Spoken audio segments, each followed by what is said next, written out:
It's just, we should be used to it. It's why it's such a beautiful country. It's why everything's so green. That's why it's lush and green, isn't it? Exactly. There he is, look, there he is. Yeah. Lush and green like a bad case of gonorrhea. That's exactly. I tell you, that was private. Here he is. How you doing, Darren? You all right, pal? Good, buddy. Good. Oh, Chin chin. Go straight into it. There we are. It's a long weekend. To your health. Oh, you can't, Ian. You're rehearsing. I'm rehearsing later on, so all good. Come on, what's the rehearsals for? Rock of Ages. I'm going to be in Rock of Ages. Awesome. Where's it playing? King's Theatre in Glasgow. Wow. 23rd to 26th of October. If anybody's interested and up in Glasgow and want to come and see one of the average bikers, I'll just punt the show right now. King's Theatre. This is big time. This isn't like some pokey village hall somewhere. This is no. Wow. This is yeah. No. And not in the thespian. And I say, my man. One of the best things was I spent a year growing my hair for a part in Rock of Ages. And I went in and auditioned, and I got the part of the uptight German with the short hair. I had to go after a year of growing up. So, there we go. So I do talk with a very dodgy comedy German accent from. Oh, please do give us a little. Total hello, you know. So it's he says, "Good, yeah, you know, you're blowing me, you know." Kissing by the window. So, Club. That's the one. Yeah, so that'll be fun. Should be fun. Yeah, if anyone's up in Glasgow, grab a ticket. When does it start? 22nd of October. Oh, right. The 26th. Oh, there we go. Yes. Come on, sell it. Where do people go to get tickets? They can just go straight to the King's Theatre website, ATG Tickets, or if you DM the average bikers in the cave, I'll send you a personal link that will save you money on your booking fee. There you go. Oh, get the best seats in the house. Every Scot in the country is clambering to the keyboard. Save money, you say? Exactly. Yeah. Save money. Yeah, absolutely. So there we go. That's mega, mate. Awesome. Best discounts for Calimoto and stuff like that. No. I'll give you a shout to the King's Theatre. You want to go to the theatre? Yes. Awesome. That'll be a hoot. Darren, when are you on stage? What are you doing? What are you playing? My days have been on stage with poles are long done, mate. with what? Poles. Aye, bowls of crisps, bowls of chicken wings. Poles. Poles. Well, poles. Yeah. Ice poles. Poles. Right. Folks at home, if you haven't figured this out, it's Darren and Iain, average bikers in a cave. They're back again. Howdy. I will have started this pretty much instantly. Guten Tag. It's all there. Everything is there straight away. All right. Lads, what have you been up to? It's been a while since both of you have been on. Darren, you were on, was it last year or year before? I think you came on. We were on last year, and then I obviously did the Flying Scotsman last year. Yes. That's right, yeah. So, it was, and then obviously this year when you did the first Flying Scotsman, I came up and met you at the old Greenway. You did. So for a blether and a quick catch up. But other than that, we haven't really been on, have we? I can't remember the last time I remember us. So what have you been up to then? What have you been doing? Well, there's one thing we did, but we're not like, apparently, according to one of your patrons, we're not to talk about it until you ask the questions from them. But we were away in Ireland. Is this Danny? It's Danny, aye. So Danny said, please don't talk about the tour to Ireland until you get to ask the questions. So we will talk about the tour to Ireland. But yes, we have been away, myself and Dan and Danny, on a wee mini average bikers in a cave tour up the Wild Atlantic Way, which was good fun. Yeah, it was great fun. Yeah. Is it? What do you think? Oh, stunning! Definitely. Stunning. Get it added to chicken strips, mate. Yeah. Honestly, watch this space for 2025. That's all I'm going to say. Yeah, Wicklow Mountains as well. I mean, that is just a stunning piece of road and landscape and everything, and just do it on a Sunday because there's no bugger on it. Yeah, they're all at church. The God-fearing people. Well, they're all at church, well, apart from the mammals who are all out their bikes to avoid going to church. They're push bikes. So that's your two kind of. We discovered that in Ireland. We thought that's quite interesting. Everybody's at church apart from a whole group of mammals who are on their push bikes, saying it's the only time we can get out, so we don't have to go to church. So that was our theory. Anyway, it was amazing. So I'm sure there'll be a few questions about it later on. And there will be videos to follow. However, we had that many cameras with us. You can only imagine the editing that it is. It's I've got paid video what I've got to finish first. So it's all. You use 360s as well, don't you? The actual 360 cameras. They're awesome, but Jesus, they use we had the X3 and the X4. Somebody couldn't insist about an X4. So there's loads of footage. Got the drone out a couple of times. It was good fun. That was nice to get that out.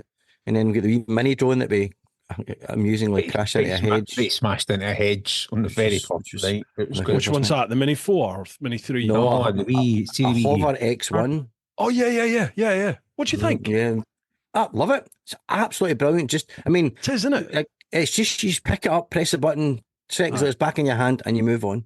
Absolutely great. Or if you don't put it in a hedge, it's brilliant. It's absolutely fantastic wee thing.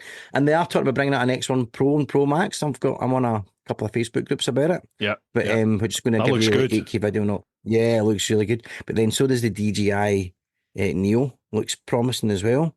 Which is what I'm quite excited about as well.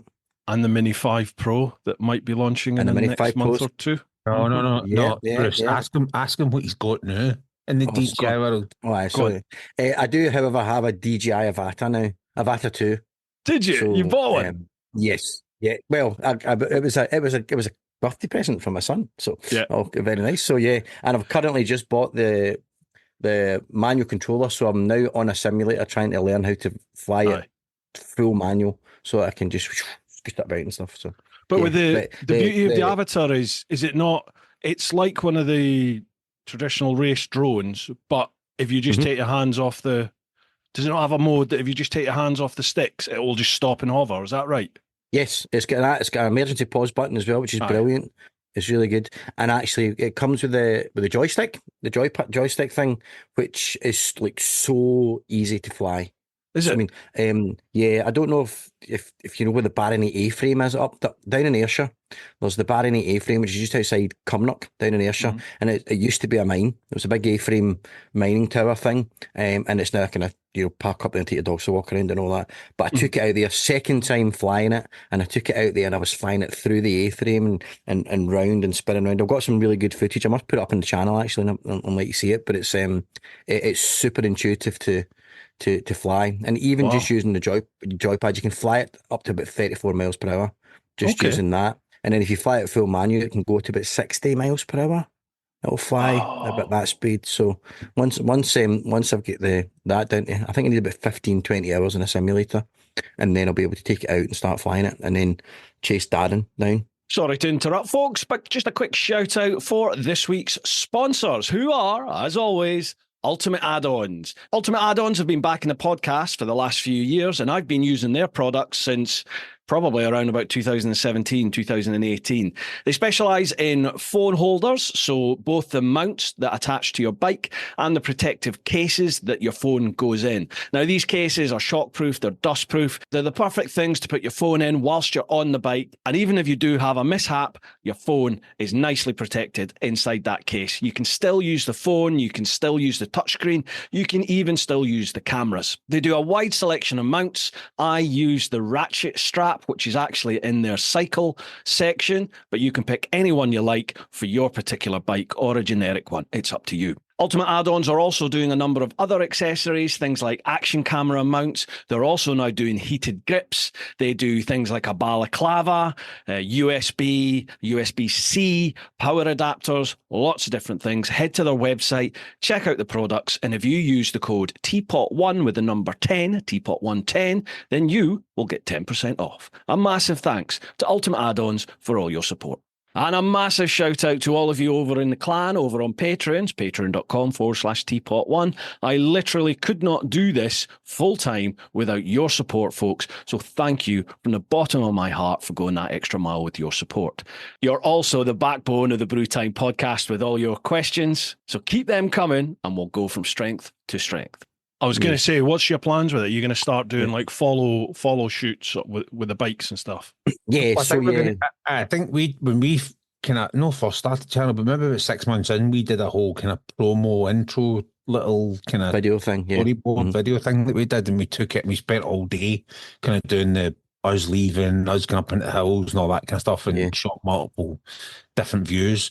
But we really need to redo that. Do you know what I mean? We've both been through a few bikes since then, to be fair. So, yeah, there's a few questions about that actually. So that's the plan, because it's usually the speed thing, getting it to go at like kind of 50, 60 miles per hour. You're going to get some amazing shots, overtaking the bikes and whizzing around and doing some acrobatics and stuff. So yeah, definitely. that's the plan. That's the plan with it. Yeah, and so it was pretty cool. Yeah, it's pretty nice bit of kit, and of course shoots 4K at 100 frames per second, which is pretty decent. Wow.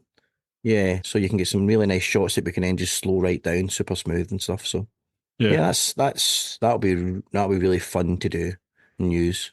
We'll get it done next summer. I am at like a crisis point, I think, at the moment with my channel and my content, and that I've got such a backlog of content now. I just feel swamped. I'm just like, what am I going to do with all this stuff? Because it's pretty much all trip orientated now. And then you're just you can't just churn out trip after trip after trip, because people just lose interest, which they've done. You know, like I saw it this year with the American series. Certainly by episode 3, the views just disappear. They tank. And I've struggled to get it back since then, to be honest. But that's kind of what my channel is now. It's just, that's what my life is. I'm touring all the time with chicken strips. So I'm at the point where I'm thinking, what am I going to do? You know, I need to turn the tours not only into a record of the punter's trip, which is what they're signing up for, but also totally. I need to make it work for me, you know. So I need to maybe do kit reviews or bike reviews within the trip. Loan bikes for the trips would be a winner. I know.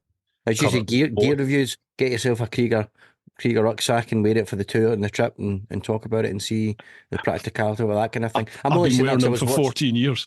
But you know, whatever the new model is, I'm only seeing Krieger because I was watching the Missing Flyer thing, he was slating unit. So was he? Well, not really slating, just mentioned you, but only because he was talking about the Speedmaster Chrome, which is my current bike. So right. Yeah, I don't know if I had that last time we were on or not. Maybe I did. I can't remember.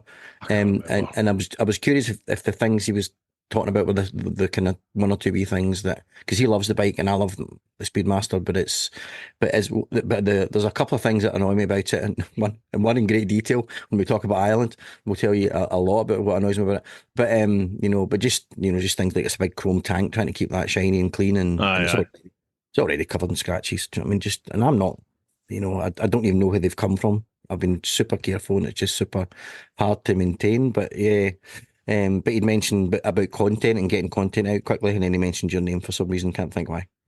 Do you know, find though the tour stuff? And again, I did yours last year and only had a couple of cameras, so it was much easier. Whereas this year, having multitude of cameras, do you find that even with all the best will in the world, stopping and starting at the bits that you think are going to be quite good, and then the emergency bits, the editing it is an absolute ball ache. Yeah, because you've got to keep those little transitions down to maybe 5 or 10 seconds to keep it engaging. Mm-hmm. Do you know what I mean? Unless because you've got your comms, so you're doing a fair bit of speaking, so you can bridge the gap there. But it's the having hours worth of footage and then trying to snip it. And I think what we had toyed with is once we get the island stuff done, because we could do day one, put it out and all that, but I think what we'll do is just put it a couple of days, then a couple of days, put another couple of days out, so that we're not in that. Because like last year we did like one day every kind of week, and it just seemed It was like drags out. I thought just let's. And I'm the first one to moan if somebody puts a new series on Netflix or something, and they only put one episode a week. I go, oh come on, people! I want to binge. So we might put the whole lot out and binge it. But my problem is that each episode takes probably, I would say, 4 to 5 days to edit. So, like, you know, literally, I'll get the episode done by, say, Wednesday, Thursday. It's uploaded, Patreon get it, say, Thursday, and then Friday it goes, Friday or the Saturday, it'll be published live. But then, you know, then I have to edit. You're back in it, editing the next episode, and then obviously the podcast and all the socials that go with it. So it's generally it's sort of Wednesday, Thursday the following week by the time the next one's done anyway. So it's I'd love to chuck my vids out every sort of 3 days, 4 days if I could, or every 3 to 5 days. But I'm just not able at the moment. I just can't. I had my son helping with the editing, but that's not worked out. He's decided it's not for him, and he's buggered off traveling now. So it's back on me now, and I'm like, shit, what am I going to do? I enjoy doing to get that you know what I mean? I know, yeah. And I do enjoy doing bits of the editing, but there are times when it's just a chore, really, isn't it? You know, that just the you know, before you get into the really creative stuff and picking your transitions and all that kind of stuff. But I also think, and you know, there's an awful lot of bad stuff out there that people switch off from. So, you know, and there's been a few things recently I've been watching, and it's just the person talking and a view of the handlebars. Where they're going, and there's no, you know, so yeah, you could churn these videos out really quickly if that's all you're doing, you know. It's one camera or two, and I think, but why would you there's the thing is, you know, that there's a lot of very big and very successful channels that's all they do. It's one camera and they're just chatting away.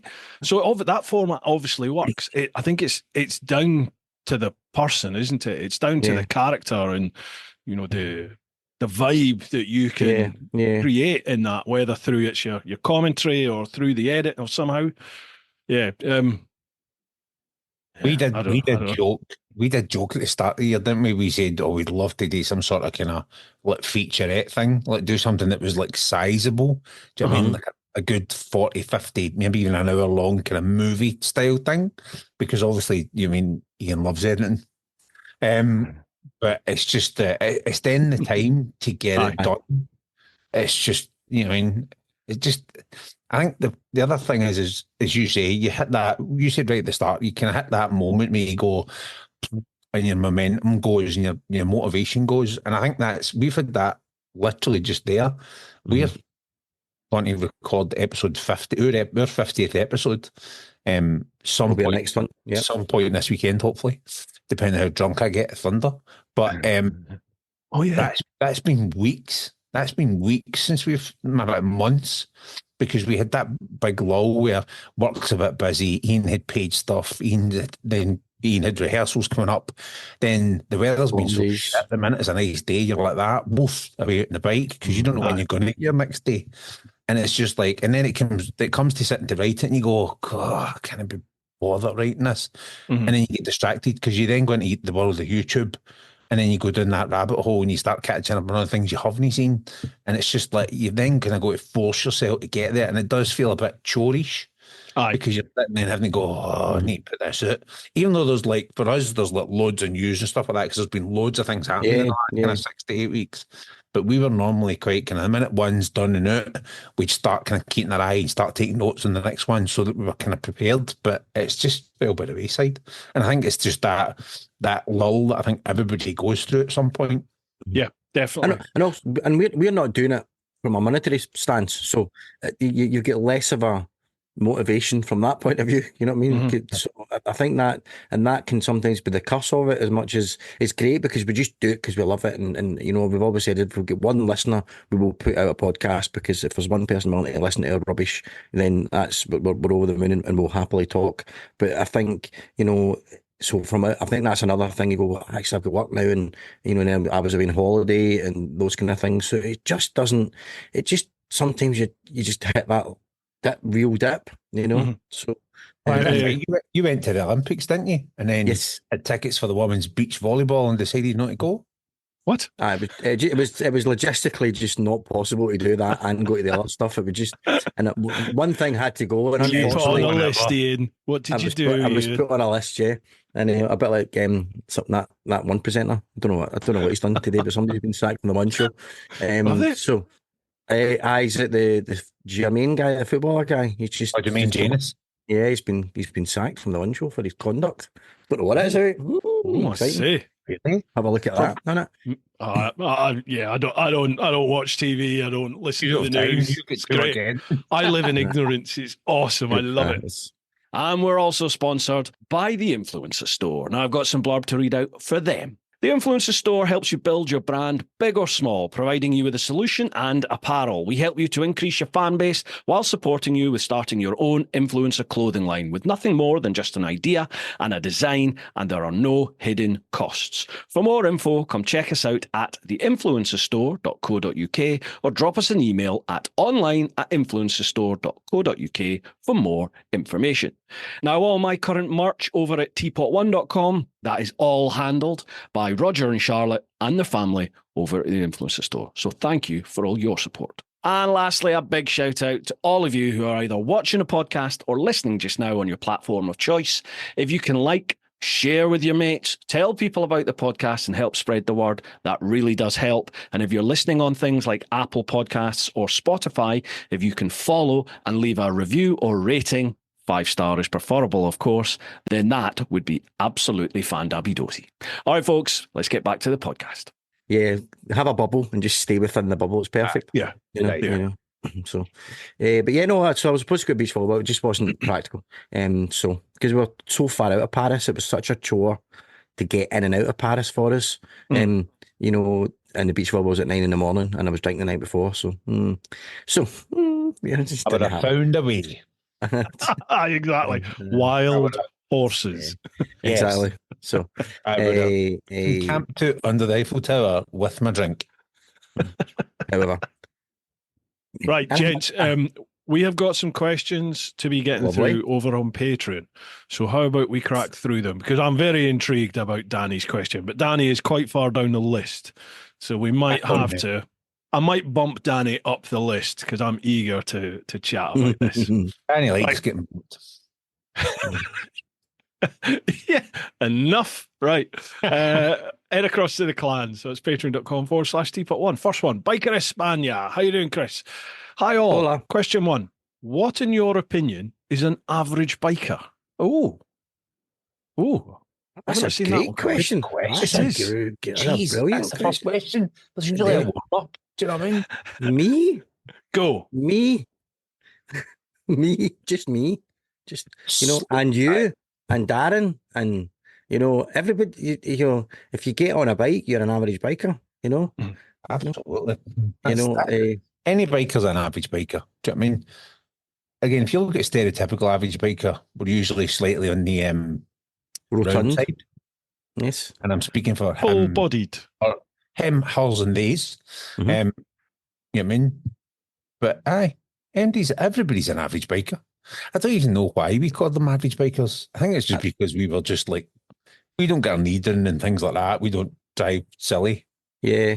We don't have a particular genre of riding that we follow and with passion. So we're not massive MotoGP fans, but we're not all about cruising. We're not, it's just we just like being on a bike. So, and it doesn't really matter. Doesn't matter what type of bike you like being on, and if you're a biker and you know to another biker, whether they're on an R1 or whether they're on a VFR or whether they're on a Triumph Speedmaster, do you know what I mean? That's an average biker, because we're all part of one big two-wheeled family. Three-wheeled. So what was the idea then of setting up Average Bikers in a Cave? Was it to be the podcast first, or was it the YouTube channel? I can't remember if we covered this when you first came on. Podcast definitely first. It was podcast, and it's kind of really stuck with podcast more than anything else. The YouTube stuff we chuck bits and bobs on, but again, it's it's when we've got the time and when we've pulled something together, we'll pop it on. But it's just two guys just talking about bikes. I mean, it's as simple as that. Yeah, it's it's very hard to define something simple. Aye, and I think that we only called it in a cave because literally I had just the man cave built. Aye. We thought, let's just get in a room, we'll throw a couple of mics together and we'll just talk drivel. Mm-hmm. And it's just a couple of, I mean, average or ordinary bikers just sitting in the man cave gabbing. But we didn't call it man cave because obviously you get man cave moto out there. Mm-hmm. Oh, yeah, So yeah. Can't kind of call it that. Let's try not step on other people's toes, even though he's doing solely YouTube and we were literally just in a podcast like that. But all we're doing is just a couple of average guys sitting, chatting in a man cave. Mm-hmm. And then we were like, let's call it average bikers in a cave then, ABC. That's nice and easy. It worked. Oh, yeah. We'll go for that. Didn't over really think it because we thought we'll put one out, nobody will listen to it. And then a few folks started listening to it, and then we were getting comments, and then folk were like, the minute there was a kind of gap of longer than 3 weeks, folk were like, when's the next episode coming? And you're like, oh shit, right, well, keep this up. People actually like this. Exactly. I find the podcast. I find the podcast. It's probably even more important to have consistency with producing content. Like if you produce every week, you need to produce every week, because if you don't, it's like, certainly in terms of charts, if you look at charts, if you miss a week in the charts, geez, you can plummet out of the top 150 in a week. It's like the floor opens up and you just disappear. But the second you're back, you get yourself back for, say, 2 months on the trot consistently every week, all of a sudden you start banging up through the charts again, and you must get it as well. Like, people always comment, don't they? Where's the podcast gone? And when's the podcast coming back? Like, it's only been away a week, so I've only missed a week. Mm-hmm. But that's a good thing, because then you know that people listen to it, you know that people are enjoying it. The amount of people that comment us and go, do you know what? I just love listening to you guys talking rubbish and having a laugh. And I'm usually listening when I'm out walking the dog. Yeah. And I'm just giggling while I'm out walking the dog. And you're going, that's perfect, because that's what a podcast should be. Do you know what I mean? I know when I'm working away, especially, I'll usually catch up on the podcasts that I've missed. Like I was away, last week, and I rattled through a couple of years that I'd missed. Do you know what I mean? Lamb chops and the Peaky Biker.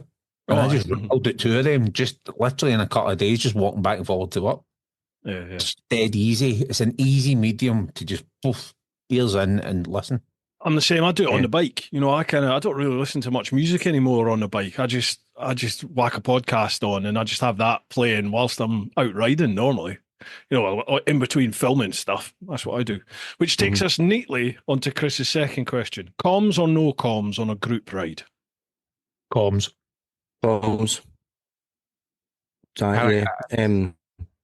It makes up for the laugh. It makes up for a giggle. Do you know what I mean? Yeah. I think obviously, I'm fortunate enough. I've been on tours with both of you guys. Mm-hmm. It's just sheer hysterics. It is sheer hysterics. Yeah. I think when you've got a larger group of 15, it definitely, when you're in the chicken strips, you definitely find there is you split out a bit, so you don't, the guys that are bombing it ahead and usually try to keep pace with Simon, sillies. You don't hear as much for those guys, but when you're catching up to them because you can start to hear them come back into the conversation. Yeah. But it's just that you also get that kind of safety element, do you know what I mean? And for sure. It's a different one because I know what's happened, do you know what I mean? But you do get that safety element because if you're going out past somebody and there's a line of traffic and everybody wants to get by, it's there clear, albeit you still come out and make sure it's clear for your own view. But then, do you know what I mean? It gives you the opportunity to get out and go, it's clear, and then go by. Whereas when there was 3 of us just on tour in Ireland in May, it was the same. It was just constant hysterics because we were just ripping it into each other. Yeah. I mean, it was like six and a half. Some get slated a bit more than others, though, to be fair. He says with an annoyed face. Didn't he? With a distinct odour of Odour E10. What I find with the comms is it really does depend on the group, because like we have groups that come away and the banter is just flowing from like day one. The banter is flowing constantly, and people engage. And I think some people are aware the cameras are rolling, so they almost amp up the banter. All right. Do you know what I mean? Stage fright. What? Well, no, that's the other end of it. You get people that definitely do. They help the recording process. I think they're aware that they might be in the vid if they say something. So people like push boundaries a little bit, or they're just funny. They're just funny people. But then you have those other people that just totally clam up. And when you get a group of people that hardly talk, it's just like silence, and you're like trying to orchestrate some conversation and some banter through the comms because you're filming and you're like, right, okay, how you finding it, lads? You enjoying it? Silence, or yeah, it's good. And that's it. That's all you get. And you're like, okay, this is going to be a tough one, And then for me, I'm like, as the prospective editor for all that, the whole trip, I'm thinking, what am I going to do with this? Right, okay. Well, how can I link that bit to that bit? Then, if there's no comms, what am I going to do here? So sometimes I'll have to go, right, I'm coming off the comms for a bit, and I'll switch the comms off and try and revert back to traditional solo vlogging, so you've got some comms going on, some chat that you can do something with. Because I'm aware, I think I have 1 or 2 trips still to edit from last year, or maybe even the year before, where I think people were just concentrating on riding. They were like rabbits in the headlight and just concentrating. So the banter wasn't flowing on the bikes. You're like, okay, right, this is going to be a tough one to edit. Let's see how we cope with that. But definitely, like you said, safety for sure. Yeah, that makes a huge difference when you're out together. And without giving Danny too much airtime, do you know what I mean? Because he gets a big heat. But had it not been for the comms and me being behind Danny for a good bit of the way, not that Danny was slow, but we were just taking our time. I was tailing Charlie, I think, that day, where we just got in the zone, and as we kind of came out, it was actually coming down towards St Mary's Lock, and Danny was like, I'm just so in the zone. That was just like, I just felt like I was connected with the bike and stuff, and I was like, do you know what, you're absolutely right. And then we just started chatting the whole way, and then it was like, and then I was like, do you know what, he'll go on well with Ian. And then that kind of what spurred us on to, we all met at NEC during a bike show, and then we kind of all clicked, and then we went, right, we'll go on tour. Had it not been for comms, that wouldn't have happened. Because then you were literally just talking to people at night. Yeah, that's right. Yeah. And it's a different type of conversation at night, isn't it? Do you know what I mean, that you're having? Aye. Usually it's different when it's face to face for sure, isn't it? And pardon me, it almost feels more instant when you're on the bike with the comms. I don't know what it is. Maybe because you're a bit more vulnerable. Maybe I don't know. Or maybe it's that slight anonymity of you're not face to face. You just got someone in your ears and you're just chatting away. So people, I don't know. The only thing I will say about the comms is if you're listening to music as well, and obviously it turns the music down ever so slightly so you can hear the people chatting, which is good. However, the minute people stop chatting and the music goes back up, you've got to remember to start singing. Yeah. I just turned the music off. I didn't bother music when I was. I can't do that. I can't multitask to that extent. No. It's bad enough like riding and talking and listening. I can't have music as well. Which takes us on to question 3 from Chris: music or engine noise when riding alone? Do you know, I've used music quite a lot when riding alone, but in the last few times I've been out, I've been like that. Do you know, I just want to hear the bike. I just want to hear the bike and get a sense. And I think that's because of Ireland, because I rode that bike better by the time I'd finished the tour in Ireland than I'd ever ridden it. And like Danny, I was in the zone at points, and I wasn't even thinking about it in that sense, in the same way, like, that you kind of you're just there, and I just loved hearing the noise of the bike. And I think the Speedmaster's got a lovely noise anyway, so I've kind of stopped listening to music on the bike in the last maybe couple of months, since Ireland, and just enjoyed being that. You say you were in the zone, you mean you were just high when I was high in petrol fumes as well. That's another story. But yes, yeah. The it's E10 coming. buzz. It's coming. Right? Absolutely. So, so if you'd asked me that 2 months ago, I'd have said music all the time. And then after Ireland, I'm going, not not quite so much. If I'm commuting or something like that on the bike, yeah, I'll put music on because it's just dull. But if I'm out for a ride in the country now, I'm just like, nah, just hear this, because actually I like hearing. You can respond better. I can respond better to the bike now that because I know the engine better now after doing that big tour. So there you go. Yeah, I just have music on constant. You know what I mean, it's only little short runs recently where I've went, yeah, I'm not going to put comms on because I'm just going to throw in an older helmet that's not quite got comms set up for it. I just throw that on. Do you know what I mean? And again, just quite happily. Again, commuting slightly different because I'm usually going through the Clyde Tunnel and all that kind of stuff. And again, with the new bike, it's got a really nice road going through the Clyde Tunnel. It's childish, but hey, kind of got to. Do you know what I mean? Absolutely. So what sort of music do you listen to then, Darren? You a bit of like Steps or Mate, can he beat a bit of Taylor Swift? Do you know what I mean? Taylor Swift, yeah. No. Honestly, I'll listen to anything. Do you know what I mean? I was saying that, I'll tell you a funny story. I had made a kind of tour playlist. Did it last year for the Scotsman, did it this year for what I called the Inisherin tour because we were stopping at Knack Island. And it was just hundreds of songs on it, right? Just thinking it'll get me through a couple of days before it then starts to repeat. And I had all sorts of stuff in there, right? I even had Miley Cyrus Party in the USA on there. Yeah. Don't ask me why. It's just one of the guilty pleasures. And I started singing at the comms, right? Again, those unconscious moments. Danny boy starts joining in exactly where I was. Timing's perfect. Sorry, Danny, if you're listening, but tough. Now, this is the kicker. Please tell me you recorded it. Oh, no. I don't know. I'm not going to that bit of editing yet. However, gets the new bike. New bike's got Apple CarPlay. Had my phone on my quad lock. Had my earphones in, connected, listening. Great thing. Stopped in at the local supermarket to pick up a couple of bits for the night's dinner. Gets out, parks the bike, goes in, comes back out, puts on, forgets to turn the head unit back on the helmet. All of a sudden, Miley Cyrus, Party in the USA, blasting out the speakers in the new bike in the middle of the car park. Like that. And I'm like, that's a look. The bike about a week, and I'm going, how the fuck did you turn this? How do I switch you off? But yes, Miley's getting binned. Playlists from now will be regimented as to rock, country, rock, or more rock. I wish I'd seen that.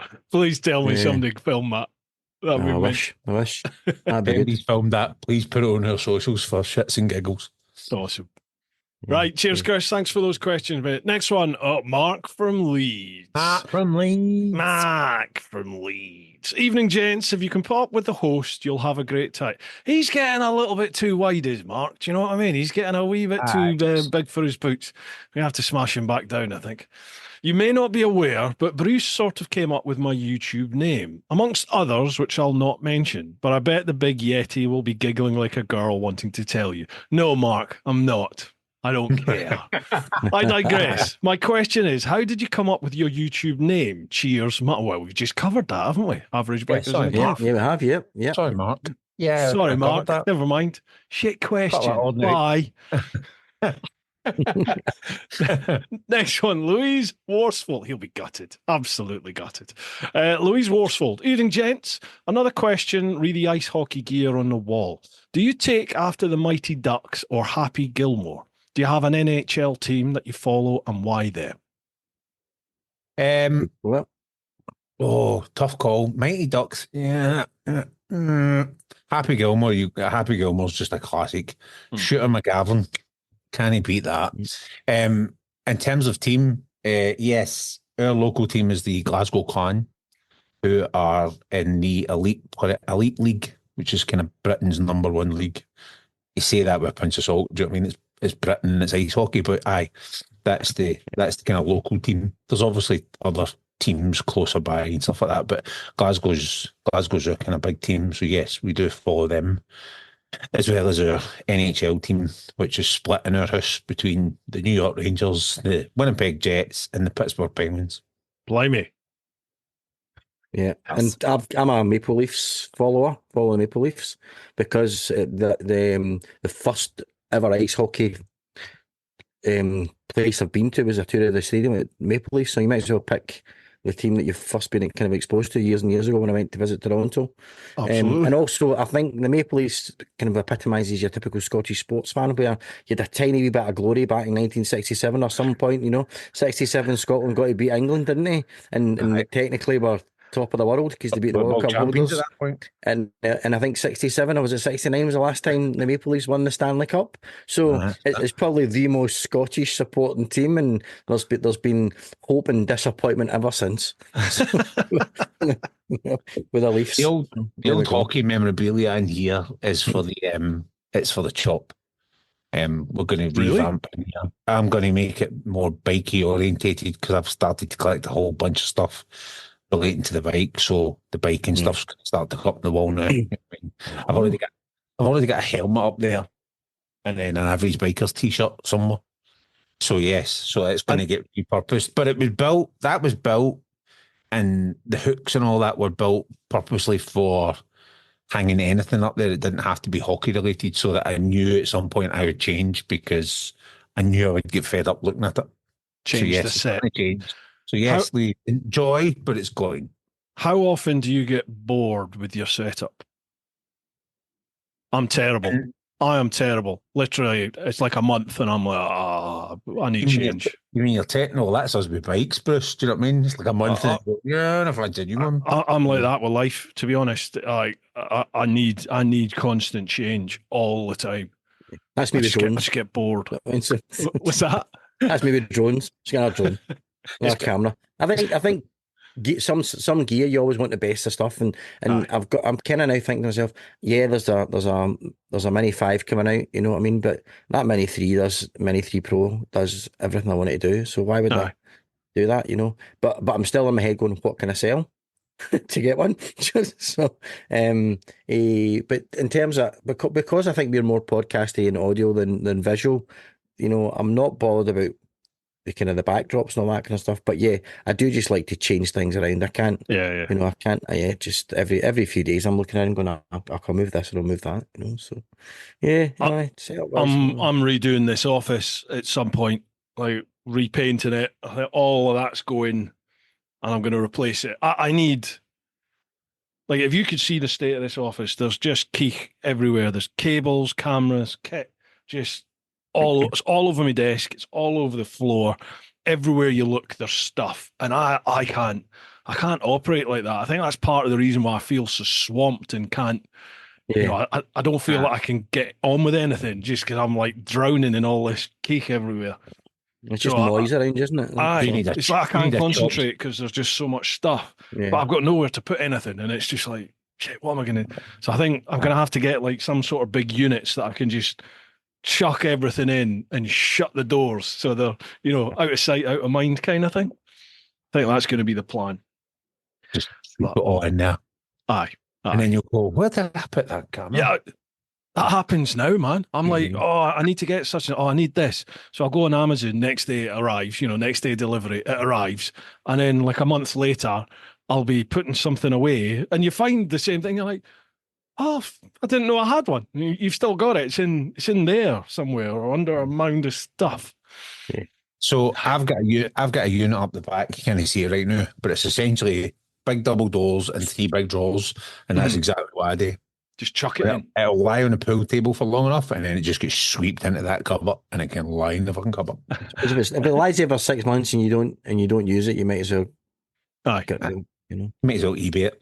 I had a huge clear out of gear that I just sold or traded in, to buy other stuff. It was to buy more gear.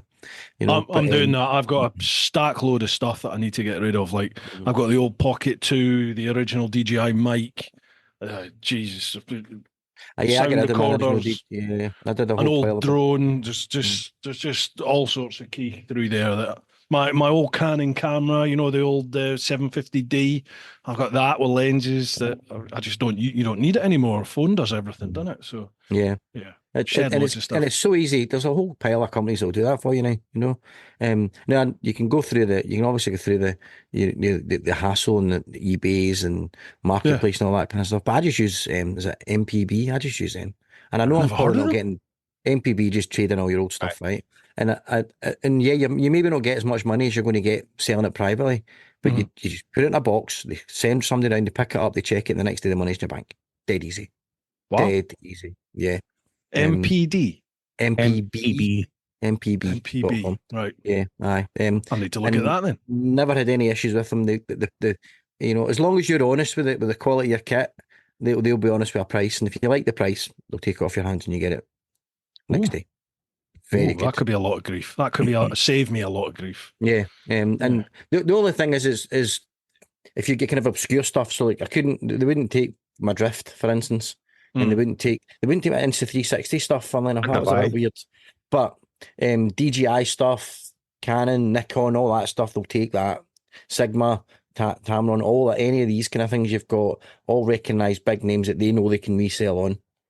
It's definitely worth just going on, putting what you've got in, and they'll send you a quote. Cheers, man. I'll have a look at that. You just don't take drifts because they're crap. So. I can understand why they take a drift. Do you know what I mean? So, what a shame. That was a fantastic, industry leading British company. Drift. Yep. It was fantastic. Remember the old Ghost S that they did? 1080. It was like the perfect moto vlogging camera for the time. Yeah. Plug the mic straight in. Brilliant. Watertight with the way the way the mic plugged in, 3.5 mil straight in the camera, rubber seal around it. Gosh, beautiful.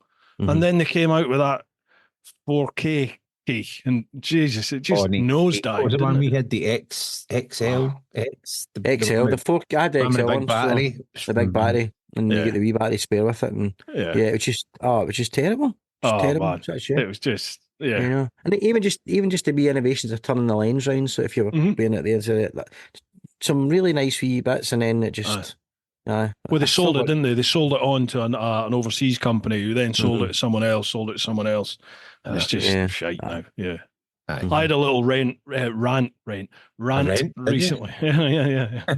Lovely boy. I had a little rant recently about cameras because I've moved to the Insta Ace Pros now, and they'd been almost 100% faultless. Just occasionally with the rain seemed to play havoc with the sound. But, I thought I overcame that with my moldable putty, just molding that around the audio adapter and round where the 3.5 goes in and everything. I thought I'd sorted it. But, it just seems to be, rain seems to be its nemesis now. And on the Scotland trip, some rain got in somehow past the putty, and where the audio adapter attaches to the camera, that's also the SD card slot.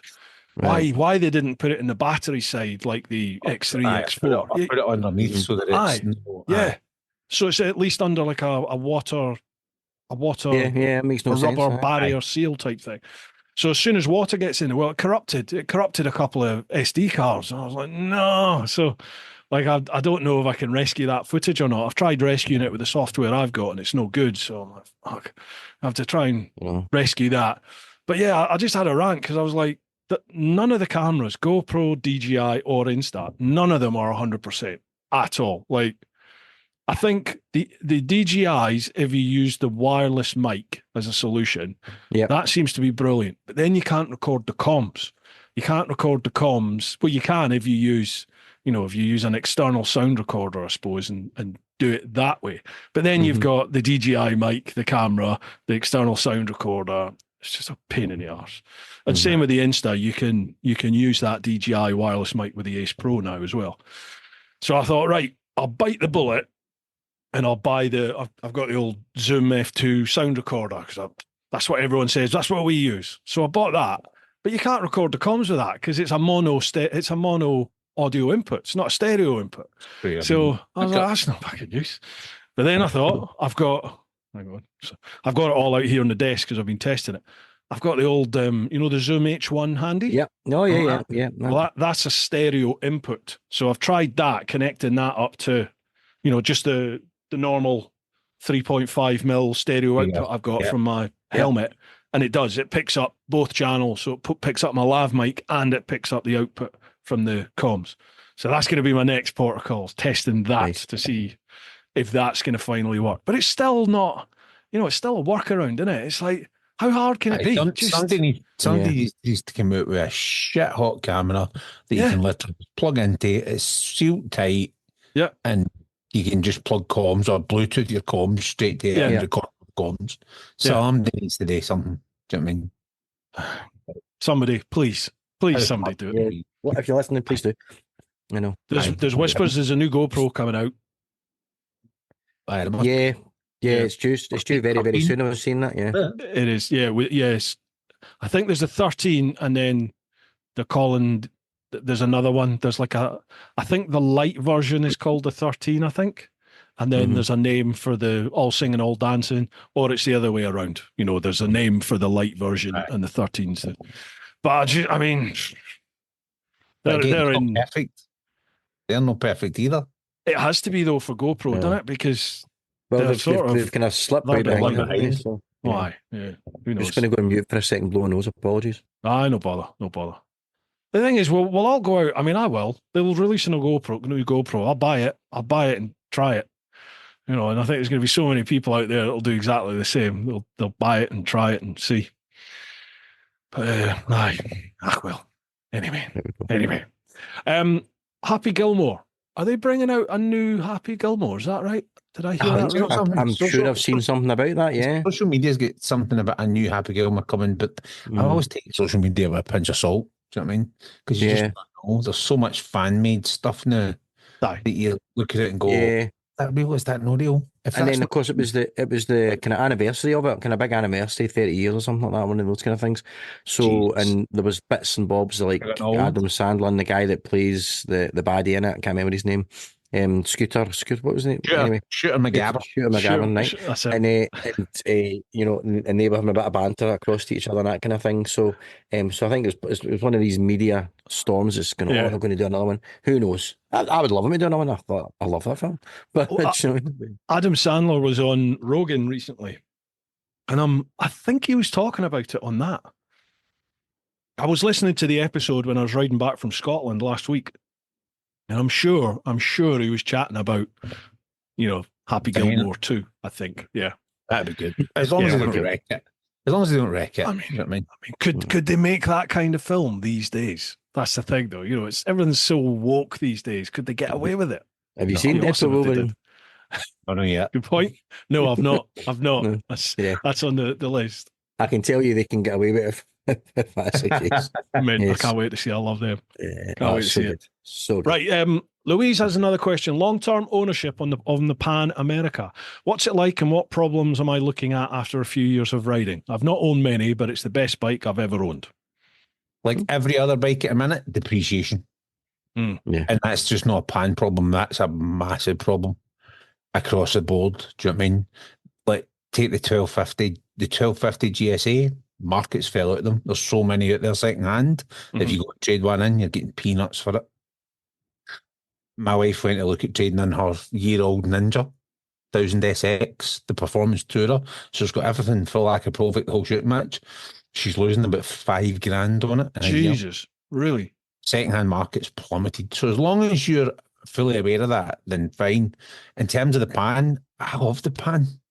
I know it's a hit and a miss. Some people didn't like it and all that. And I know when I finished, about 2 weeks after I finished the Flying Scotsman tour, my engine just decided to eat itself and disintegrate. But in fairness to it, mine was probably the first ones. And it sat on a plinth at Harley's HQ in Oxford.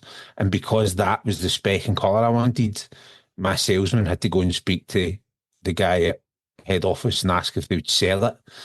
But I think that engine always had an inherent fault because it was one of the first. I think had I bought that bike with a newer engine, the 22 engine in it, it would have been fine. And then fair to Harley, in 6 weeks they had the whole thing stripped out and a brand new engine put in it. And it was great. It was brilliant after that. I only got rid of it because I was at that point in my PCP that I could just hand it back, which is always nice. And my current bike had sat there for a couple of months just screaming at me, and they'd taken so much money off of that bike that it was just, I was like, I'm sorry, I'm just buying it. I mean, I genuinely think the pan's I think it's got character, put it that way. It's not as smooth as a Triumph 1200 because it's not a triple, big V-twin, a lumpy V-twin at that. It's not as refined as GS. You know what I mean? But in terms of character, it's got tons of character. You know what I mean? So, but I've got to say this, as a 1300 owner, GS owner, I'm kind of bored. I am bored. Yeah, there's so many people say that, don't they? It's just so not engaging enough. It's the engine. It is so quick. It is an unbelievable. It's the quickest of the adventure bikes off the mark for sure. Top end, no. KTM's going to beat it, but like off the mark, the torque's phenomenal on that 1300. Like if you put a like for like rider on that, the GS is going to win every day of the week. Yeah, but the engine has just got this horrible wheezy rattle to it. I fucking hate it. It really gets me down because when you ride with like a KTM or Ducati or something, even the Pan, you ride with another bike with a character engine like that. Not the Triumphs, they just wheeze. But like the GS, the GS just sounds. I don't know. It sounds like the elderly uncle that's like got emphysema and's just wheezing in the corner and can't do anything. It's horrible. I don't like it. I've got like I bought a new exhaust system for it. This QD Italian exhaust called the QD exhaust system, and I've put the slip-on, but it hardly makes any difference. So I've got the headers as well. So I need to put the headers on, which will decat the system, and I'm hoping that maybe transfers it. Because even when you take the slip-on and it's just running direct from the headers, the engine note is hardly any different. It doesn't change much putting the slip-on. So obviously all of that muting of the engine is done by the cat, isn't it? So that Euro 5 crap. Oh, you know what I mean? Yeah. So I'm going to put these new headers on and just see if it just transforms the character of that engine. Brilliant. There's a few other bits that I'm a bit about. Like it feels much lower now. It didn't initially when I rode it. I'm only noticing it in the last few months. I feel like I'm sat much lower in it than I used to be. I don't know. Maybe it's just because I'm starting to get a bit down on the bike. But the 1300 versus 1250 is lower anyway. The seat is. Yeah. Aye. And then it has that. Does it not have that adaptive or adjustable? Only if you buy it with that. I didn't buy it. Obviously, I don't need it, so I didn't have that on mine. But I think what it is the seat height's slightly lower, and the foot pegs are a bit higher, so you just feel a little bit more cramped. Crunched up, yeah. Aye, than I did on the 1250. Yeah. I've changed the foot pegs, and they've made a bit of a difference. I've got big chunky foot pegs. You put the motor rider ones on it. The Lone Rider motor pegs. Yeah. I had those in my Pan. They were brilliant. Aye, they make a difference, don't they? Much more comfortable. But I'm still feeling a bit cramped on the bike, and I don't know if that's just because I'm a bit hacked off with it because it's it's got a horrible wheezy engine. You'll find fault where there's maybe not as much as it. Change a pipe, see what happens. Aye. You might fall in love with it again. I think I think orange is on my horizon. I really do. I think I've fought this for a long time, but I think this new 1390 Super Adventure, it's not going to be shite, is it? So I think that could be the future at some point. Although the Ducati is, I had the V4S Grand Tour for the Pyrenees Tour, and I've got to say I really like that bike. Really like that bike. Yeah. Yep, that bike balance like that bike. Yeah, I mean, it was 25.5 grand, the one I've got. So it's about 4 grand more than the GS. Yeah. But then the service intervals are a lot less. Aye, residual guaranteed future value. Residual value is probably better because it's, maybe not on my mileage. Oh, well, aye, because you do a shit ton of miles. Not as much as I used to, but you're still looking at, 20,000 a year. So that obviously adds up quick, doesn't it? So yeah, it has an impact for sure. Yeah. Okay. So for Louise, then, in terms of long-term-ish ownership of the Pan America, is there anything that she should be looking out for that you'd recommend? I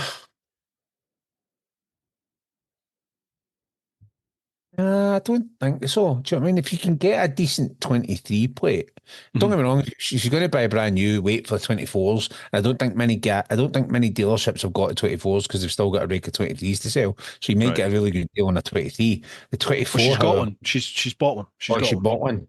All right, okay. The only thing, because the 24's got a new battery in it. Do you know what I mean? And that's the only thing I would say is the battery on the Pan. Great. You know what I mean? I think if you put a lithium-ion battery in it, if you put one of those, it would be much better. In terms of it starts, by all accounts, it starts a lot better. Whereas with the kind of traditional battery, it's a bit kind of hey, and then it gets going. But that's because it's this one touch, just touch it and let it go, and it does its thing. Yeah. Obviously, just make sure that you're AC50 in it, AC50 in it, or you know what I mean, whatever rust blocker of choice you choose, just make sure. Does it dissolve? It's not too bad, to be honest. Right. It's much better than what I thought it was going to be. It's not like buying a big chrome monster. Do you know what I mean? Obviously not a Speedmaster, Ian. But yep. Normal, traditional chrome Harley.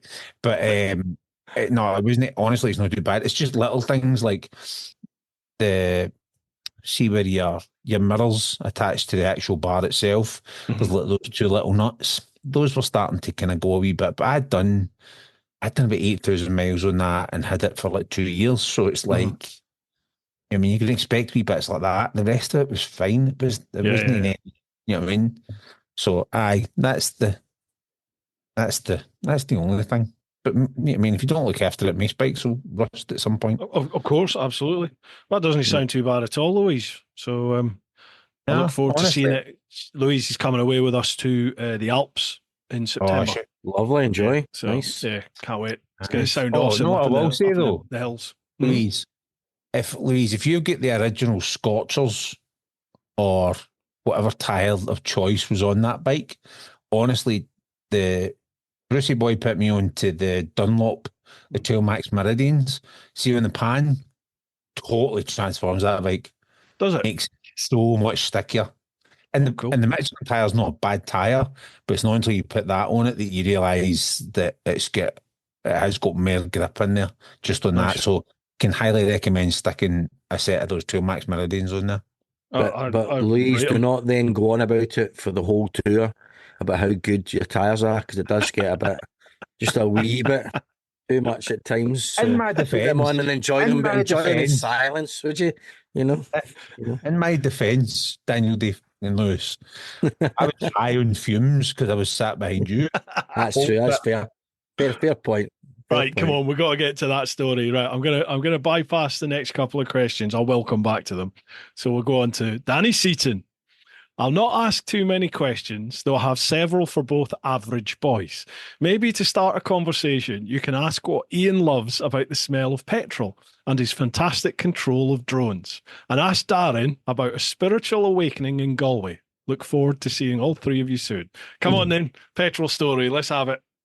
So, love my Speedmaster, but after having it for a year, the thing started spitting petrol out the tank. Right, so at the cap, by the way, at the cap, not just at the cap, right? So, so if I had this bike for a year, been filling up to a particular level for a year, not a problem, and then maybe about a month or a month and a half before we're due to go to Ireland, the bike decides that when you fill it up, whatever's happening, you know, whether the breathers are not working properly or something in the tank, it was if you filled the tank up, it spat petrol out the cap.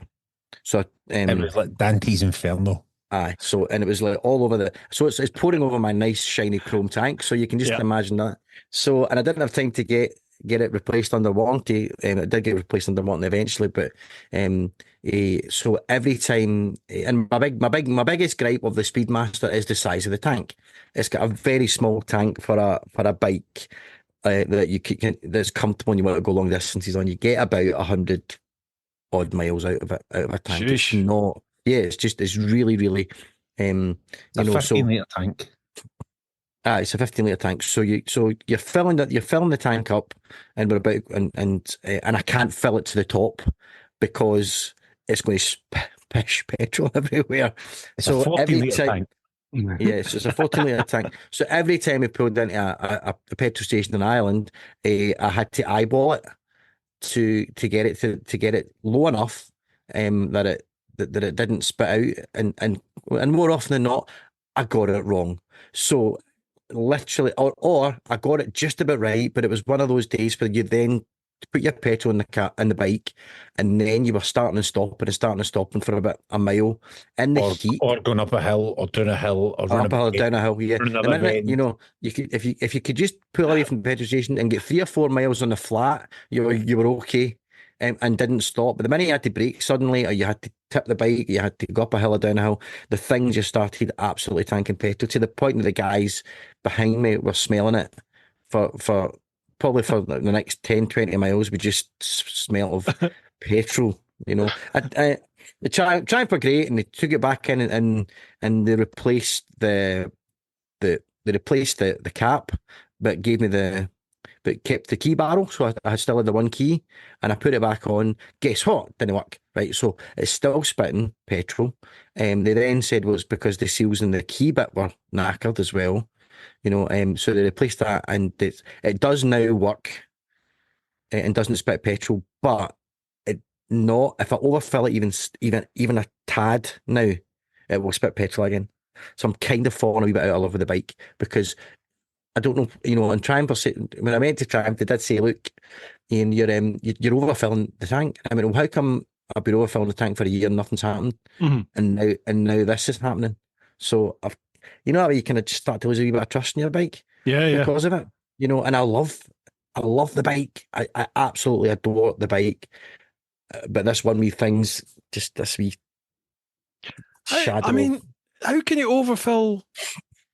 I literally brim my fuel tank every time I fill it up. I top it up so it's right at the very top of the tank, and then I stop and I wait and I shiggle the bike around and wait for it to drop down again. Yeah. I do that a few times until the level just stays, and it's literally right at the very top.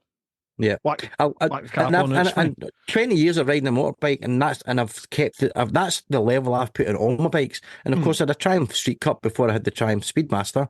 The Harley again, the Harley Sportster S, crap size of tank for that bike. Another one that only gave you between like 95 and 105 miles. Oh, yeah. Filled it up. Notorious, right? Isn't it, that one? Notorious. It's terrible, right? So, but I filled it. You fill it right up. Now, I'm now keeping it below the 3 breather holes that are at in the rim of the tank. I'm keeping it well below that, but I'm probably losing 10, 15 miles of range every time I fill up the bike now, just to stop that from happening. And I just don't I can't understand why that would happen after a year, and it's somehow my fault. But anyway, so but the bottom line was the guys were high in fumes constantly in Ireland, and of course, because it was such a small tank, we had to stop double the amount of times that you guys would probably have stopped in your tours. So I was getting about 240 mile to my tank, and Danny was getting more than that. Do you know what I mean? And I'm getting 110, 114 maybe. If I filled it up, but then I'm losing about 10 miles just through sniffing it. And cleaning it off my jeans. You can fly the last 10. Fly the last 10. And so it was a real disappointment in what I think for me is probably the best bike for my type of riding that I've ever had. Yeah. Apart from this, if any of us had smoked, right, and accidentally dropped a fag, they two astronauts that are stuck in a space station would have seen our road and what route we took. Because they've been up to say hello to them. But Ghost Rider. And I would, and if any your listeners are listening and they've had that same problem, please let me know, because I can't honestly, hand in heart, believe it's all my fault. No. Now, if it is all my fault, I'll go, do you know what? Fair enough. I'll put my hand up and say I'm overfilling it. But you saw how much I filled it, Dan. Danny saw how much I filled it, and I was not overfilling that bike, and it was just. And if that was a thing, it would be a thing for the minute you go to the bike on day one. Of course it would. I really get annoyed when dealerships or particularly manufacturers, when they try and palm you off with just bollocks. I mean, that is plainly bollocks, isn't it? It is bollocks, because otherwise it would have happened from day one. Why has it changed? Something has changed. Something is not right anymore. And like I fucking hate that. It's like, be accountable. People are spending money for your product. If you just turn around and go, yeah, there's an issue. I'm sorry, we don't know what it is, but we're gonna try and figure it out. Yeah, absolutely. Right? Sorry, there's nothing we can do at the moment. There's blatantly an issue. We'll try and sort it out. But then to palm it off. I'm going through it at the moment with BMW. I've really fallen out in love with BMW. My rear brake pads, literally, it's 600-mile service. The rear brake pads, they told me they needed changed, and I was like, "You're having a laugh. What are you talking about?" No, they don't. And I'm like, "Well, yeah, they're at the point where we would change them." I said, "This is 600 miles. I don't even use the rear brake." So, oh, well, they're linked brakes. And see, I know they're linked brakes, but I've owned 5 GSs. I've probably done over 200,000 miles on these GSs, and they've never, ever needed changing in the 600-mile service.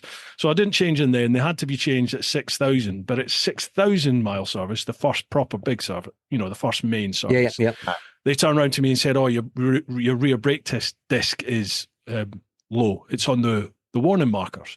And this is the actual disc, not the pads, the disc. And I was like, well, that's not right. Something's plainly not right there, because I had 60,000 mile on the last GS, and that never, none of the discs needed changing on that. So again, I said, well, I'm not changing it. There's something plainly wrong there. Something needs to be sorted. I took it in for the 12,000 mile service a couple of weeks ago, and again, they're like, it's now at the point, this is a red. We need to change these. So I was like, well, something's plainly not right here. So you need to form. My dealership were great. They lodged a technical with BMW, and BMW have come back and said, with these new brakes at 12,000 miles, that is the sort of wear that we would expect. So I'm like, so to confirm here, you're saying at 12,000 miles, you expect it's normal to have to change your brake disc? And they're like, yes. I'm like, okay. Don't make them out of tinfoil then. That's bollocks. I've never had a bike that needed that, ever. And I don't use the rear brake. I'll use it for real slow speed stuff if I'm commuting or something. In the old days when I used to commute. But normal riding, I don't trail the rear brake going into corners or anything like that. It's just such lazy service, to just turn and say, well, that's, because they're saying, well, that's fine, it'll be 12,000 miles or whatever, we're going to get another X amount of pounds for a new disc. Exactly. Yeah. And every, was it 60,000? Is it 60,000 mile or kilometre now? They're saying for the 1,300, it'll need a new drive shaft. What? Yeah. But on the 1,250, I think it's every 80 or 90,000, and they'll replace it under warranty for free. But with the 1,300, down to you. So I'm like, that's fucking saucy. Yeah. It's a big expense for an already expensive. Well, all bikes are expensive these days, but yeah, true. I know. And the thing with my petrol issue is like that. Is like, I don't want to be riding around on a bike that's spitting petrol. So I will now fill it not quite as high as I normally would, so I can't really even go back and say it's not doing it anymore. You know what I mean? Because just for my own safety and everything. But what it means is that come the time it's financially viable for me to trade that bike in, I will trade it in, and I will think very, very long and hard before I get another Triumph. Yeah. True. And I was the same. I love Triumph. I love Triumph. I've a couple of them now, and I really like the guys at the dealership. Really like them, and really like going in and chatting away with them. And it kind of breaks my heart a wee bit to not be able to give them the business. But I'm really struggling with thinking why I would get another Triumph right now. If that comes. I'd be filling it to the brim, and when it did it again, I'd be taking it down and going, "There's the keys." Aye. Don't give me back till you fixed it. I mean, the next option and then I'd be logging a complaint to my finance company to go, by the way, this is the 4th time it's been in, and if you don't fix it, I want my money back, and let the finance company fix it. But again, that's me, and again, I'm just as pally with the guys in that dealership. Absolutely. But again, no love lost, and my problem wouldn't be with the guys; it's with the actual Triumph. Yeah, with the manufacturer. Yeah, for sure. Yeah, For sure. so yeah, but Anyway. there we go. So, and then obviously that was the petrol story. We drones. touched on the drone thing. Yeah. Well, we just the wee Hover X1, and I basically had forgot to set it to rise, and I set it to age. These things happen. I didn't exactly, I hadn't taken the tablets, so and I literally pressed it, and it flew backwards straight into a hedge. And we have a nice wee bit of video footage we can put up on the channel and let people just see this tiny wee thing just collapsing. And Danny and Darren almost wetting themselves with laughter at the fact It's that not that. like, It's the highlight is right. We've been on the bike since it's like 8 a.m, and it was about 6:15 at night. So we've been on the bike all day. Yeah. It was like, right, that's it. The tour started, and we were all high on adrenaline. get the drone out. Gets the drone up, and we were all putting the pose on, and it went straight at the hedge. But that was me and Danny. That was it. Gone. It was just uncontrollable. And then when we visited the beach. When we visited the beach where they filmed the Banshees in a Sharon as well, I nearly hit an old age pensioner in the head with the drone because they kind of walked into the way of it, and Danny's just looking at me going, is that going to be all right? Is that going to be okay? And I'm going, I don't know, but I can't control it. It's automatic. I'm just going to have to hope it doesn't hit them. But that first night, he took the Hover one out and it went straight back into the bush. And he went, I don't know what happened there. Picks it out the bush, and takes the twigs and shoots it. Then goes, I've not put that setting on. And then did it again, and it went up slightly more, and it hit a tree and went shoot, and was heading for the main road where the truck's gone by, and it was However, it didn't quite make the main road, and the Hover one is still intact and working fine. So it is a brilliant little bit of kit. I use it like as an extra cameraman because it's. Have you done it with the sound yet? Have you used it with the the mic on your? Brilliant, isn't it? Yeah, and it eliminates the sound of the drone. Yeah. It's brilliant. So clever. And then you can like if you've got, especially if you've got the wireless mic option, the DJI wireless mic, and you put the transmitter into your phone, and then you can just have like the lav mic here with a dead cat on it. It's brilliant. What a setup! So I just use it. I can. Have you unlocked all of the different fly modes on there? Yes. Mm-hmm. So I mean, there's ones where it'll just follow you around. It'll follow you from the side, from the front, from the back. There's also, you can fly it from your phone as well if you want. Yeah, that's quite tricky to do, but because it's just got that slight delay off the screen, off the screen. The one I like is the kind of dolly one, but it's in front of you and it follows you, and that's really clever how it will just, it just does that. And as long as you don't walk into a wall, it's not going to hit a wall, allegedly. Yeah. So it's a great wee bit of kit. Really is. Really, really pleased with it. Yeah. I'm really intrigued to see what this new Pro Max one is going to be like when it comes out. Yeah, definitely. But I mean, there's a lot of noise, but they'll probably end up kickstarting it, and it'll be another year before we even see it. So, but we'll see. Let's look at 8K video, which sounds exciting, but then you go, who needs 8K when everybody's watching things on small screens? Exactly. I mean, I'll film in 4K, but I'll process in 1080p. I think you're the same, aren't you, Bruce? Yeah, I don't put stuff out in 4K. I put it out 4K for the telly. It goes out at 4K because I would say about 50% of my viewership on YouTube is watching on the TV now, according to the analytics. I just find the 4K telly, the modern ones have got such good upscalers. Mm-hmm. Now that it's still very, very watchable, and unless you're a real visual geek, and I mean I'm a bit cloth-eared and a bit of a visual cloth-eared, if you know what I mean. So it doesn't bother me as much, but I can understand if you just paid all this money for a beautiful 65-inch 4K TV, and somebody says just watch this 1080p thing. But it's for me, certainly work I'm doing with dance schools and all that kind of stuff and things that I help out with. They're just sending it out as a download for mums and dads to watch on their laptops or on their iPads and all these kind of things. So I've never had anybody want to upgrade to 4K. So it also makes processing quicker. To be fair, it doesn't hold up the laptop quite so much. But 4K for me is great because then you can zoom in and stuff a bit closer and crop. You can bring it in 4 times, which is great. So that's my kind of creative decision for that. But it just gives you more scope in the edit, doesn't it? For sure. And that would be the reason for getting 8K, to give you that level of scope in the edit and be able to pull in a lot of things, especially when you're I do a lot of filming of shows. So when you're filming a stage straight on, to be able to zoom in a key bit of the stage where the action's happening and not lose your quality and all that is just, it's invaluable. So, yeah. Nice one. Darren, spiritual awakening in Galway. Oh, this is the black stuff.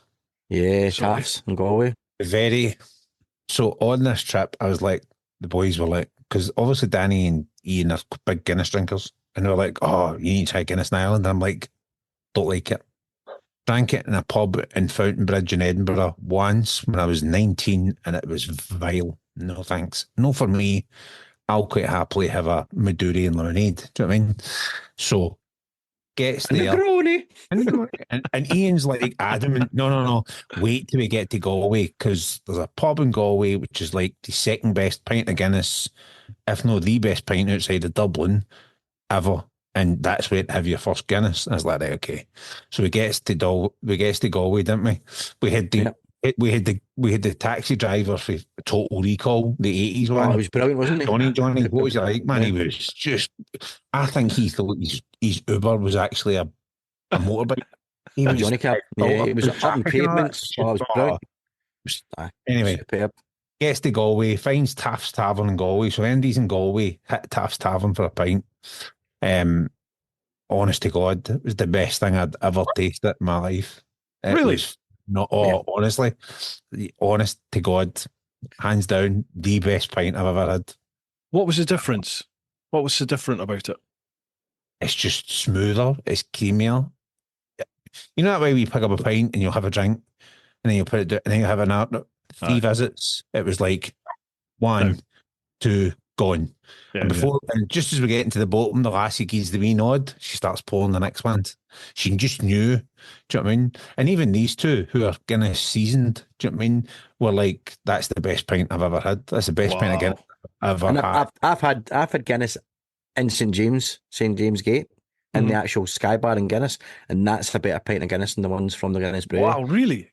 Yeah, and the best pint of Guinness in Dublin is the Gravediggers Bar. Yeah. Okay. So Taft's Bar in Galway, absolutely. Go in there and get your Guinness. Because, I mean, to be fair, I'd finish my first pint while you were still drinking your first pint, because I just you didn't split the G, you just went straight to the bottom of the glass. I know, yeah. And then of course I introduced the guys to split the G. So that became the kind of challenge for the rest of the trip. Oh, getting the level down to getting it down so they're like so that's kind of So no, ever from that point on, it was just like, right, we're going for Guinness. It was to the point where it was like, right, big man, you're starting to fucking annoy us now. You know what I mean? You're an addict. We need to go and get Guinness. Do you know what I mean? So I'm drinking it in the house now and everything. Even Guinness Zero, actually. Guinness Zero that's not bad, is it? It's all right. It's all right, by the way. Because we did a podcast on the alcohol-free beers, and we came to the conclusion that most of them taste like cornflakes. So, especially Erdinger 0%, that is just like liquid cornflakes.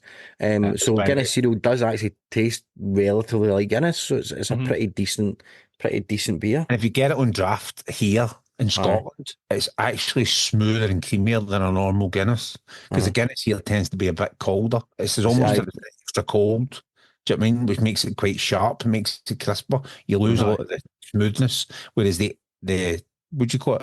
He went to Galway, had a few pints against Galway. All of a sudden, he's an expert. He's a connoisseur now, isn't he? Like, by the way, he's written a book.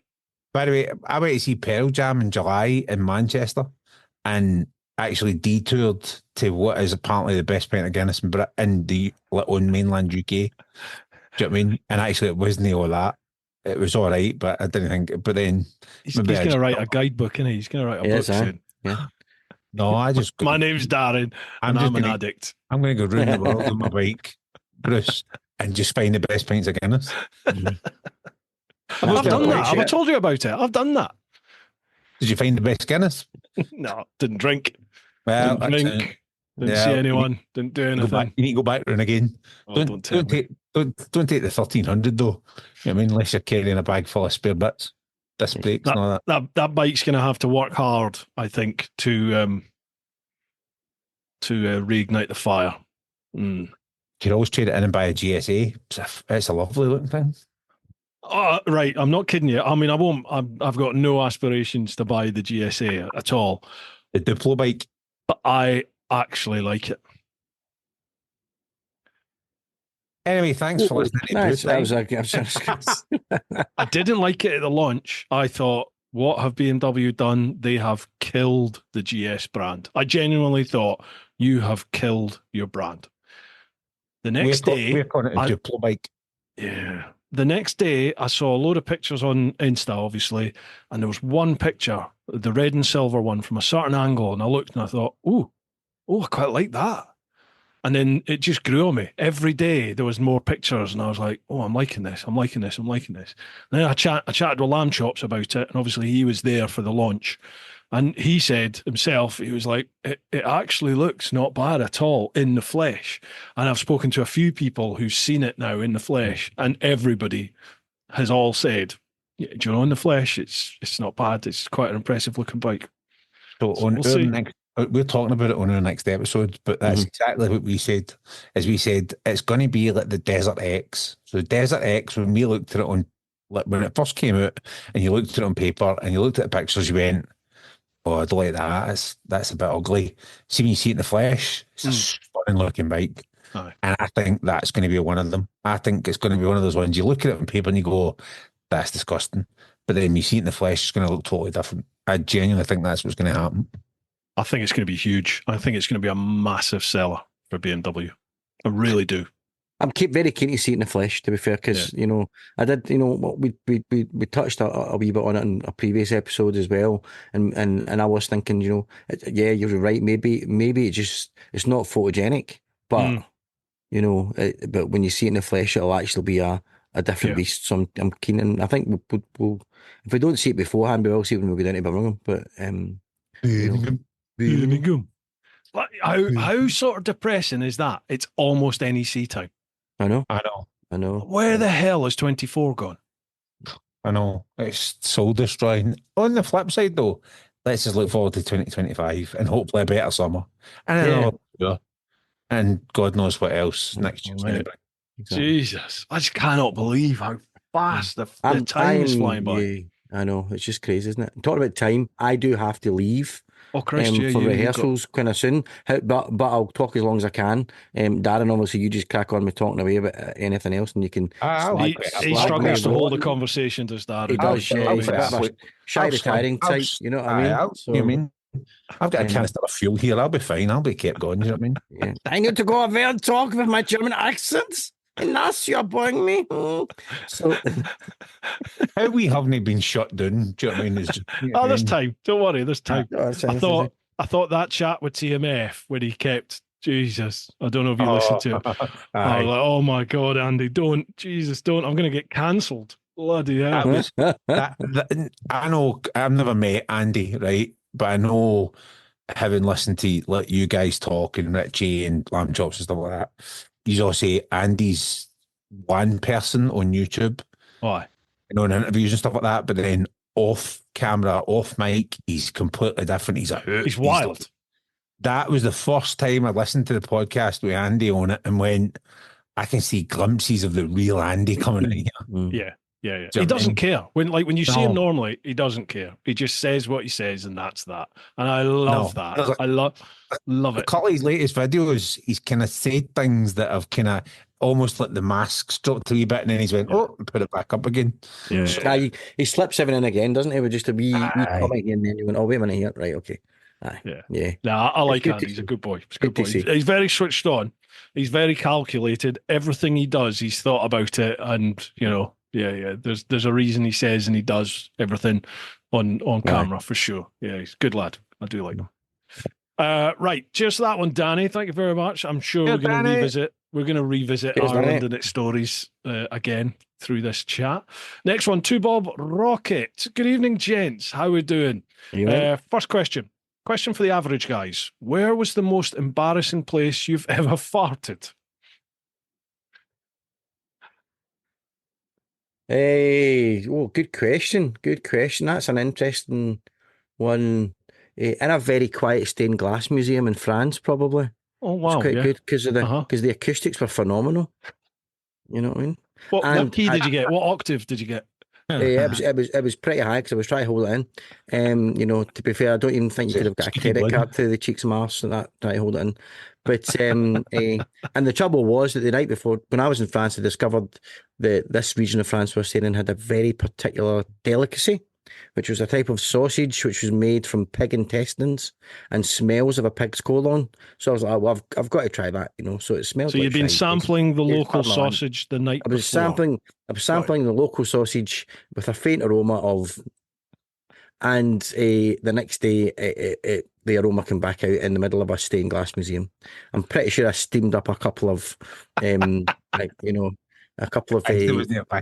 religious icons that were shining through. There we go. Yeah. That in most recent times, there you go.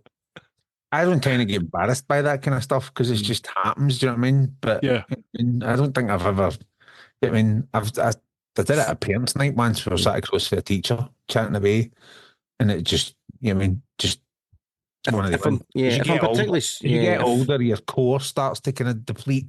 Your valves, and not just quite as airtight anymore, is it? No. If I'm having a wee series of them and I'm particularly smelly, right? How we get onto scatological humour, I don't know, but I'm particularly smelly. If I'm I present and sing karaoke and stuff like that, right? So I'll wait till a wee old man comes up to the bar and then I'll let one rip and everyone just assumes it's a wee old man at the bar. Yes. So deflection. That's horrific, Ian. Flatulence deflection. I'll see you there. It's a strategy. Flatulence deflection. That's genius, big man. I like that. Yeah, that's that. I think that should be a sport now. I think we should make that a sport. To be fair, it's probably do better for the Australians than breakdancing. So, oh man, what was that all about? Oh, it's still going, and it's still going.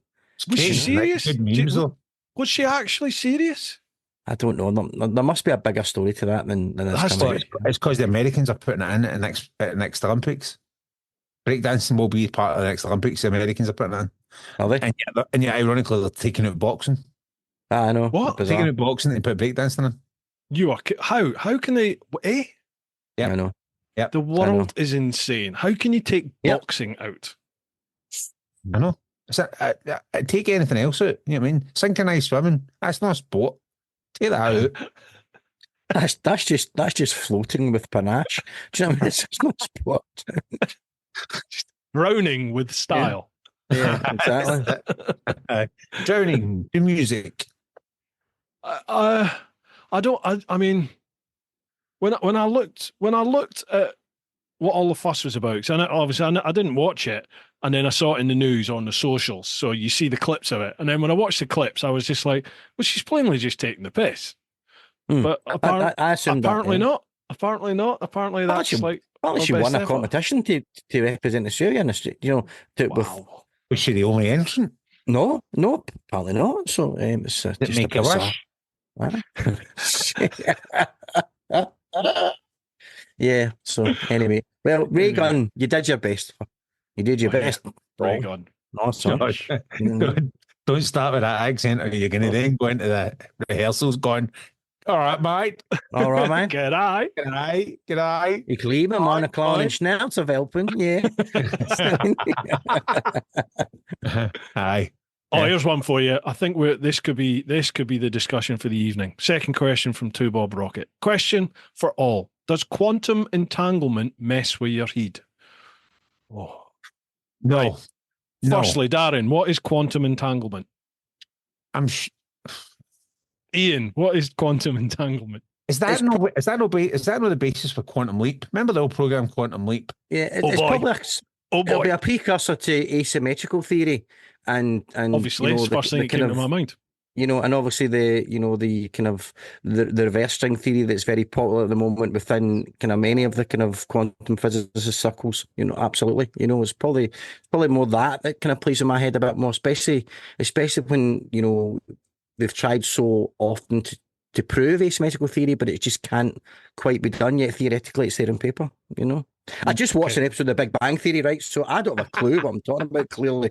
That's exactly what I was thinking of. Where's Sheldon when you need him? Where's Sheldon when you need him? So I'm sure quantum entanglement is that not two or opposing cells?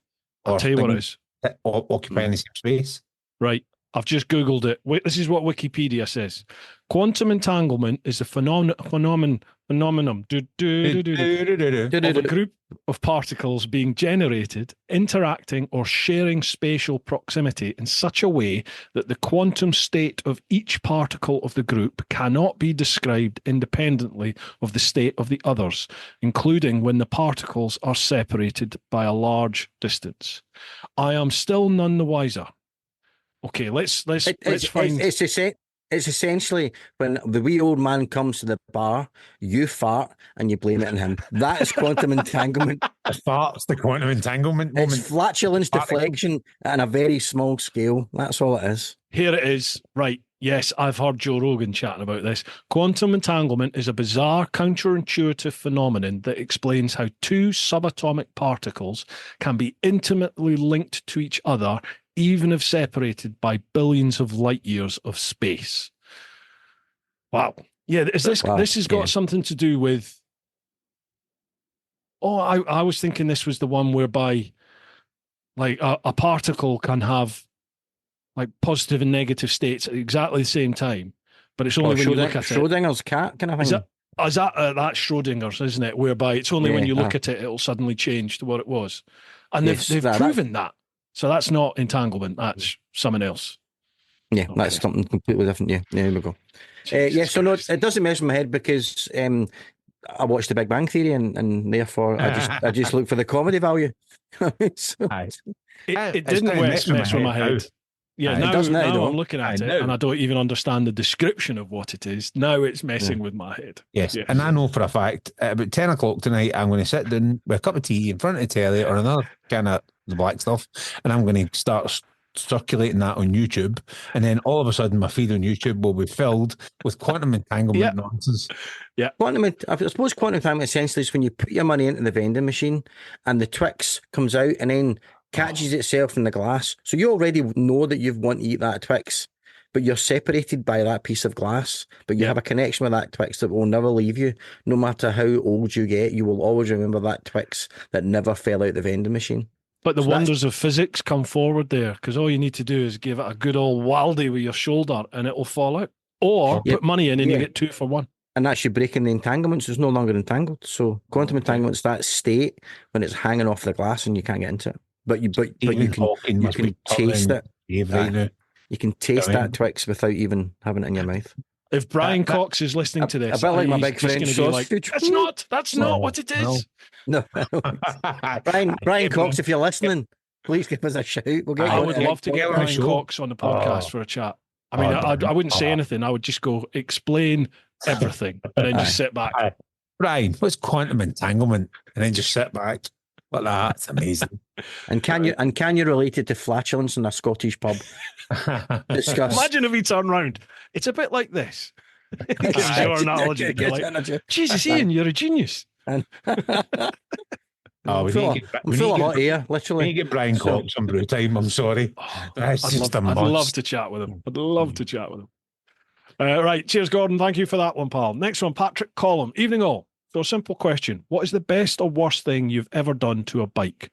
To give an example, I changed the OE rubber on a 2015 Versys 1000 years ago and followed a Ride magazine recommendation to give the new Metzler Roadtech 01 a try. It was still a rubbish bike that was rusting within 6 months of new, but it transformed the handling and gave me lots more confidence. So, best or worst thing you've ever done to a bike? Yeah, I'll probably need to make my last question before I shoot off. Mm-hmm. But best thing I've ever done to a bike was my very, very first bike I got. And I'm in no way mechanical or technical or in any way, right? The average biker bit of me is I wouldn't dream of dealing with the whole mechanical gubbins. It's a piece of magic within an encasing that moves me. Exactly. I can put fuel in it, but it can come out really quickly as well. So when I had my Suzuki GSX F600, my first bike, it was black and yellow, and I put Batman stickers on it. That to me, because it just worked on that bike, and I had in my mind the 1960s version of the Bat bike, and that was me. So that's the best thing I've done at my bike is put but and I got the yellow of the fairing to match the yellow of the Batman sticker. So that's, I mean, everybody's listening will be just going like in their head. Sorry, what? Anyway, Ian, see you later, mate. Enjoy theatre. I told you that was my last question. The worst thing I've probably done to a bike. I don't really do very much to my bike, so Sounds like you do. Apart from put fuel in it, I put fuel in my Triumph too high. The worst thing I've done to a bike is in the being super keen to show my new Sportster S to Darren, taking it out on a wet, greasy day and going round and round about that was covered in diesel, probably. No. And I'd had the bike 3 days. So that's probably the worst thing I've done to a bike. There you go. And that. Jesus. But in terms of manipulating a bike, if it isn't putting on like, we've put on wee bits and bobs onto the Triumph, like the backrest and stuff like that. But I don't really fiddle with bikes the way, because it's not, there's loads of bikers out there. I just take it in and get it done by somebody else because I don't trust myself. I would love to. I'm the same. Absolutely love to be able to do all that. And every now and again, I'll get the thing pops up that says bike maintenance course or bike thing. Maybe if I retired, I'd go away and I'd do that course. And I just wouldn't trust myself to. I'm the kind of guy who would do it and then turn around, there'd be 5 bolts behind me, and I go, where did they go? I'll find out soon enough. I'm terrible. It's simple things like I go to put a bolt back in the bike and I managed to strip it, and I'm like, all I had to do was fucking tighten the bloody bolt up. Aye, yeah, just you managed to, and they're all made of cheese now. They're all such soft aluminium now. It doesn't take much, does it? And all of a sudden you've the most technical I'll get is put it up on a paddock stand and adjust the chain. That's and anything beyond that, I'll leave that to the professionals. Adjust the what? The chain. Exactly. Oh, what is this chain thing you speak? Yeah, exactly. Yeah, Mr. Belt and Mr. Drive Shaft there. Yeah, very nice. Exactly. Sorry. What about you, Darren? Best and worst? Best thing? Well, I don't know. I've done loads of little good things. Do you know what I mean? I'll avoid the kind of big obvious ones like pipes and stuff like that. BMW RT Wonderlicht tour screen. BMW 1250 RT already has a decent sized screen which is electric, and it goes up kind of almost vertical. And I put the Wonderlicht touring screen on it, and it was like I could have been sat in the couch in the living room at 110. I could have lit a fag. Kilometres. So much. Kilometres. Yes, obviously, yeah. No, miles. It's on a closed road. Obviously. That closed road. We're all using that closed road. Closed road. Exactly. Called the M74. You could have literally had a cup of tea and lit a fag behind that screen. It was so good. Do you know what I mean? It was just phenomenal. For buffeting, that thing would just munch miles with that screen on it. It was pretty good. The worst thing I've ever put on a bike, I'm going to be quite controversial here and say the Garmin Zumo XT2. Hated it. And it's got a fucking mind of its own. Excuse my French. Oh, it's got a mind of its own. Now I know Dickie's got the XT, and he put up, well, I'll use my Ride app and all that stuff. And I tried that, and it's still, I took the GPX files and that were in the XT and sent them to Ian, and he had the my Ride app, and it's the two of them still couldn't decide what way they were going. The amount of times on that tour we were on comms going, what does yours say? 6 miles go left. Mine says in 3 miles go right. Well, let's do yours for a laugh. It was so bad. It's just maybe it was just me not getting on with it, but right from someone that uses GPS all the time or GPX files all the time, and on the tours, there's 15 of us on the tours. There's a whole variety of different apps and sat navs and stuff that's on there. 99% of the time, any issues are user error. Honestly, they are. Even my own as well. It's user error. A lot of the time, it's the waypoint. The waypoint is slightly off the road or off the route. So even though you've gone by it, you've not passed through the waypoint. So we did. It's still redirecting you, trying to get you back. Yeah, it's all sorts of different things. Generally, Yeah, and I think we discovered quite a few of those things by the end of the week. Yeah. You know, the waypoint thing was a big issue. That you're right. If you didn't cancel that we hadn't even waypoint, left and we discovered that issue. Because that's true. we went to meet Danny at Abingdon, right? Obviously, you know what I mean? And we left Glasgow and was like, you know what, let's put the sat navs on and we can just test it, just to make sure it works and whatever. And we went along the road, traffic was quite bad, and I says, like, let's cut off there and we'll go that way instead. And the minute we cut off, it went, oh, no, go left up here. It's like, but left up there is literally going in a completely different direction. It tried to loop us back round into the centre of Glasgow to pick up the original road, and it was like, In fact, we'd got to Abingdon. We were pulling out the roundabout to take us into the Abingdon service station, and it was still telling us to go all the way back to Glasgow. Mm-hmm. You know what I mean? If you're using the MyRide app, cancel your waypoints, folks. You know, and with that, all of them. Callie's the same. Yeah, and with that, I will need to cancel my chit chat with you guys. Thank you very much, Bruce, for putting up with the whitterings of a petrol head, literally a petrol head from the fumes from my tank. Always good to chat to you, pal. Darren, you know me well enough that you can answer for me on all these questions. Oh, I'll be fair. I'll be fair to you, mate. And feel free to flatulently deflect whenever you need to. Please do. We'll call it. I'm doing an Ian. Doing an Ian, yeah, that's it. Find an old man and stand next to him and fun. Honestly, I think that's a sport. I think there's a sport in there. There is, absolutely. Oh, mate, enjoy this evening. Thank you very much. Rehearsals, isn't it? Is that what you're rehearsals? doing? Yes, yeah. Enjoy rehearsals. Normally I'd just skip it, but we're recording some of the music tonight, so I've got to be there. So. Awesome. No dramas. All right, mate. Have a good one. It's been a pleasure chatting to you. A pleasure, absolutely. Catch you next time. Cheers. Cheers. Bye bye. The sat nav thing caused massive confusion. Do you know what I mean? It's just like it's so frustrating. Yeah, I'm gonna have to do another series of tutorials for Cali because people are messaging me all the time, and I've watched your vids on Cali, and mine doesn't look like that, or it does this and it doesn't do that. I'm like, yeah, it's all changed, so I need to redo it all. And and that's a quick win for the channel, that one, because it should be a quick edit. Do you know what I mean? Well, it should be. I have a habit of making simple things very complicated. What's the worst thing and the best thing you've ever put in a bike or done in a bike? I'm probably going to ruffle some feathers here. Do you know the best thing I've ever put on a bike? Top box. Oh, mate, it's fucking brilliant. I love a top box. It's so convenient, and I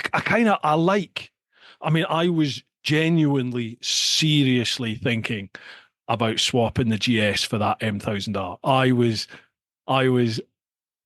looked at it. I went as far as looking at finance, and I went as far as looking at insurance. And I thought to myself, I'm going to put a top box on it. I'll put a Lone Rider top box on the M1000R. I was like, yeah, fuck it, why not? Part of me still wants to do it, but I'll hammer that bike. I will absolutely hammer that bike. You know what I mean? Like 20,000 mile a year. You're talking about residual value. There'll be none of that bike. So, like, the finance would just be ridiculous. We were booked in for their demo day, and I had booked on the M1000XR and got there, and they double booked it. I was raging. And they were like, we could give this. Was it the 900XR? I think they had one of them. We gave one of them. I was like, it's not even the 1000XR. Never mind the M1000XR. I'd only came here to that. And lucky enough, another guy showed me, he went, well, we've got a demo going on. He said, so just come and give me a shout when you're ready. I was like, all right. And then it's kind of rained every day since. You're like, Chopsy loves it. He absolutely loves that XR. And then I just had a clan meet up in Dundee there.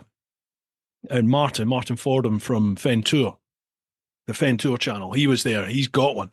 He bought the M1000XR and he absolutely loves it. He loves that bike to bits. But the XR's never done it for me. But that M1000R carbon competition, oh my God. I still dream about that bike. I love it. You have been saying that right enough, I think, since you took it out, because I think you mentioned it in the last couple of podcasts. I have. I can't stop thinking about that bike. And it's that and the Super Duke R. They're the two bikes that are just there all the time with me. All the time. I was adamant my next bike, after looking at a few and testing a couple, was going to be the KTM. but no, the Super Ducat. I was going to go for the Adventure. Yeah. And I was like, and I was that close. And then I was just like, nah, I'm going to hang off just in case. Do you know what I mean? Yeah. Because again, it's the mixed reviews. You hear shocking stories, but then you hear some great stories, and it's like I'm hearing more positive stories about KTM and Ducati ownership now in the last couple of years than negative, to be honest. Maybe it's, I don't know, maybe it's just because I'm focusing on it more.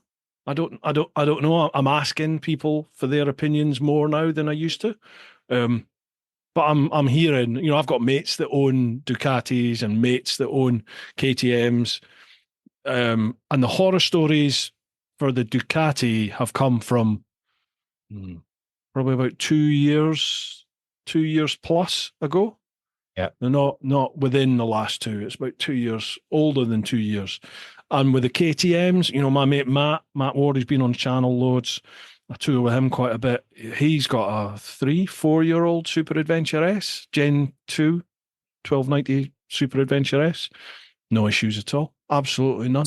Sam Vincent's, he got a, he's he Yeah. got a, he Yeah, he's got the super. Yeah, and he's heavily modded his looks and sounds incredible. I mean, that bike, oh my God.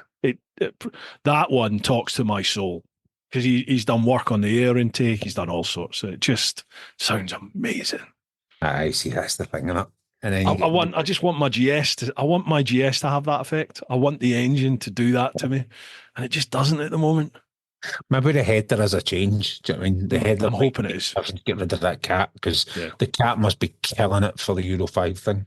I really noticed it in the Picos when I took it to the Picos, and in the Picos you can kind of stretch the bike's legs a little bit. It's getting worked hard a lot, and the speeds are up there, and in the straights and in the flowing corners and in the tight stuff, you're really working that engine, and that's where I really noticed that the engine's just. It's wheezing. It's like it can't breathe properly. It needs to breathe. So we'll see. We'll see what these. Can you upgrade the air intake on that bike? I'm sure you probably could. I mean, obviously you could change the air filter for sure. But just changing the headers, to a smaller. This QD system, the headers still have a cat in it, but it's a very small cat. So it'll still passes all the Euro 5 emissions and all that. It still passes all that. Still entirely legal, but it's not that great big massive cat that was on it. It's a much smaller one. So saving a chunk of weight as well. It does. Yeah. But it gives you something stupid like another 15 brake or something. It's daft. But who knows? I just need to find the time to do it. And your torque as well. Aye. Putting your headers on it, you're definitely going to get torque output as well. Yeah, maybe it's the torque that goes up. I can't remember. They were basically the only one. They were the only company out there doing headers for the 1300. Akropovich and that, they weren't even doing them yet. So wow. I saw them and just went, bugger it. I blew the money from a couple of tours and I bought this new bloody exhaust system. And then as soon as I bought it, Jekyll and Hyde were like, right, when are we going to get this new exhaust on your bike? I was like, just bought this. Oh, well, never mind. Oh, well. What question was that? Oh, yeah, it was Patrick Collin, wasn't it? Best and worst thing. Right, worst thing. What's the worst thing I've ever done to a bike? Probably put me on it. Worst thing I've ever done to a bike.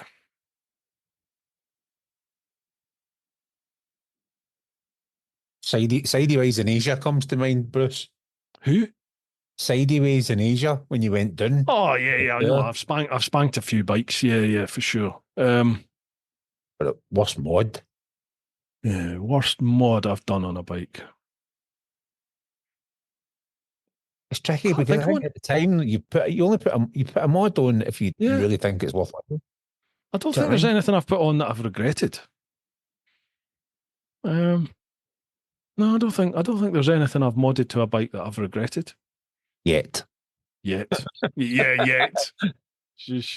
I'm kind of worried about that. Like, if I change the headers, and then I go away to the Alps and the bike breaks down. You're like, oh, Jesus, that's not good, is it? You know what I mean? I'd maybe do it after the Alps. I know, but It means you've got to put up with the wheezing. yeah, I want to fall back in love with the bike. So it's like, well, let's do it. Toughy. Tough call, though. All right. Yeah. I'll have to try and get that done this week if I can. And then I'll have a week of riding it before we go away to see what it's like. Right. Okay. I will. Cheers for that one, Patrick. Next one. Andy. Evening, gents. Hope you're all well. Just a couple of questions from me. Firstly, how did you choose the Pan America? Personally, I tend to avoid the most popular or class leader, so I'm keen to know your thoughts. Second question, as a double act, what's the best and worst feature of each other? Okay. I'm glad you here for that. I know. How did you settle on the Pan America initially? It was it was purely that thing. It was, for me, the Tiger, the BM were the two kind of big leaders, and the Tiger, for all it's smooth, it was just smooth. Didn't really tickle my danglies, to quote something. And the BM was really clinical, and it was good in all areas. Do you know what I mean? The 1250. And then my only thing with the 1250 was because I had the RT, and I quickly fell in love with the RT, and I think it was just more because of the style of bike that it was. I just don't think I was ready for that style of bike when I bought it. So I went and looked, and obviously Harley had brought out the Pan America, and I thought, I'm going to go and test drive it. And I test drove it, and the first test drive, I thought, this is horrible. Because it was dead spongy and all that kind of stuff. And then I was talking to one of the sales guys, and he was like, did you take your demo out? And I went, he says, that's got ARH on it. I was like, that adaptive thingy. Right, he went, it ruins the suspension. And I went, what? And he went, aye. He says, couple of weeks, Harley are coming up, and they're bringing one with through it, test ride that. Took that out, night and day, so much stiffer. It's a completely different bike. You can actually put it in a corner, and it went into the corner and it just stuck. Whereas with the one with ARH, for all it's only supposed to kick on at that 15 miles an hour, or when you're coming to a stop, it's almost as if it's semi-active and it's constantly thinking, going, oh, wait a minute, oh no, oh, wait a minute. So that it was almost interfering. Now, you can go into settings apparently and turn it right off, but it was like, no, I don't fancy that. So again, took that one out and was just absolutely blown away by just how much it just had character, because it had that big honky V-twin. Do you know what I mean? And it had loads of power. You know what I mean? And it was, again, it being a Harley, the torque's quite low down on it. And then the guys in the showroom said, listen, Harley are keen for people to go and try it off-road. And they gave every dealership a chance to send a couple of customers as well as like a member of staff to the off-road school that they've just opened in Wales. And would you be interested? And I went, well, I'm probably going to buy the bike, but I would be interested. And we went down and we did the off-road day with Mick Extons at the Harley school. And I was like, yes, I'm having one. So luckily enough, the guy that I deal with in there, do you know what I mean? It was me and him. And then there was a couple of other boys that had already bought plans that went. And on the way back, I just said to my man, I was like, if you can find me one that's no got ARH, has got cast wheels and is in Baja orange, I'll take it. And he went, I'll go on that as soon as I get back. And then it took about a week or so for him to find one. And then he found one, and he was like, aye, they've got one and they're willing to ship it up. We just need to put it through an kind of extensive PDI and stuff like that. I was like, right, I'll take it. Do you know what I mean? And honestly, when they brought the CVO out, I thought, I'm going to end up with a CVO. I just know I'm going to end up with a Pan America CVO. And then they brought it out, and I thought, good value for money. When you total up all the stuff that they've added, like the top box and the panniers, without the CVO logo, you mean the Harley stuff, it is SW Motec gear. It's just Harley branded. Aye. So there's a couple of grand right away. And then you add the other wee bits and bobs. Essentially, it was like 600 quid more than you buying a standard pan and just adding all those bits to it. And then adding some kind of CVO stickers on it. It was good value for money compared to some of the other CVOs that they do. But my problem was, it's like, I didn't quite like the look of it. Mm. And it was 298 kilos. For an adventure bike, Jesus, no, that's heavy. that's heavy. That is heavy. Yeah. I mean, it's like, whereas the standard pan's 254, which again, it's not the lightest out there, but it's still not too bad. Mm-hmm. Do you know what I mean? But that was it. And again, everyone makes a big thing about the headlight, but one, I didn't mind the headlight. It was a bit Mack truck. Do you know what I mean? It was very American looking. And you don't see it when you're sat on the bike. And then the first thing I did was go to that bike. I got the Dom Performance. When Dom Performance is a German company, and they do the performance on the bike, and that gives it a hike of about 20%, both in brake horsepower and in torque. Jesus. You know what I mean? But in fairness, when we were obviously doing legal speeds on the road to the Alpgui Shin, I was side by side with you, and yours was still pulling in the old 1250. So it just shows you how much torque and power, even though they say it's only 100 and whatever, 36, I think was the old 1250. Yeah, I think it was 136, 138. Yeah. Mm-hmm. So, you know what I mean? It still goes. That's a capable bike. Yeah, for sure. So that's how I ended up with it. Do you know what I mean? And again, I'm not to say I wouldn't buy another one because I genuinely did like it. And the new 24 has got a new wiring loom. It's got a completely different battery. They've taken the battery out the soft tail, the old, you know what I mean, which is a reliable battery. Mm-hmm. You know what I mean? So they've ironed out a lot of those little tweaks, but it's what they do with the price, because Harley are notorious for bumping the price up. I think they've had 3 in the last 18 months, which is just no, because then you're into KTM money. You know what I mean? Or BMW money or Triumph money. It's just silly. What's the pan go for at the moment then? I think in Pan America Special at the minute, bog standard. Again, if you just pick a bog standard, I think black's the bog standard, vivid black. I think 17,295. Jeez. Whereas when I bought mine, I bought mine for 15,1. Mm-hmm. 15,1, and that was me getting it in Baja Orange, which was like an extra 400 or 500 quid. Do you know what I mean? So it was like a 14.5 grand bike if you bought a Vivid Black, and that was the special, which came with a centre stand and all the other bits and bobs you get with the special. I don't know why they even still make the standard one. Just get rid of it. You know what I mean? It's just silly. So, but yes, that's kind of what led me to the Pan. And again, good bike. I did, I mean, it brought a little tear in my eye when the guys came to put it on the back of a flatbed and take it away. You know, that way you think, I've done the right thing here. Do you know what I mean? Just when they're taking it away. And then you take the new bike out and you go, oh, I've done the right thing here. So come on, what's the new bike? The new bike's the Street Glide ST, the Fast Johnny edition. Mm-hmm. So it's one of the enthusiast editions. So I think there's only 2,000 in the world, the Street Glide version. So what made you move from the adventure bike style to the Street Glide then? Because they're radically different. Oh, radically different. Do you know what I mean? And I think it was one of those ones. I was at that point where I'm going, for all the touring, but we're not doing off-roading and taking it even on trails, because one, you can't really do it in Scotland because there's not really anywhere great to do it. And then when we go away to do it, 9 times out of 10 we'll get Iain with us, right? And for all the Speedmaster, we call it the Speedmaster X because we've taken some detours that we probably shouldn't have done on a Speedmaster, and in fairness, it's handled it, but it was like, right, let's never ever go on that type of road again. Okay. You know what I mean? So it was like, they really need an adventure bike. And then this one sat in the showroom for a couple of months because Harley just gave all the dealers one and went, there you go, you need to sell it. And nobody wanted to buy it. I think because the initial price was quite expensive. Do you know what I mean? And our local dealer got to the point where they went, let's just take $5,000 off it. Jesus. And I went, Jesus. And it still sat there. And I went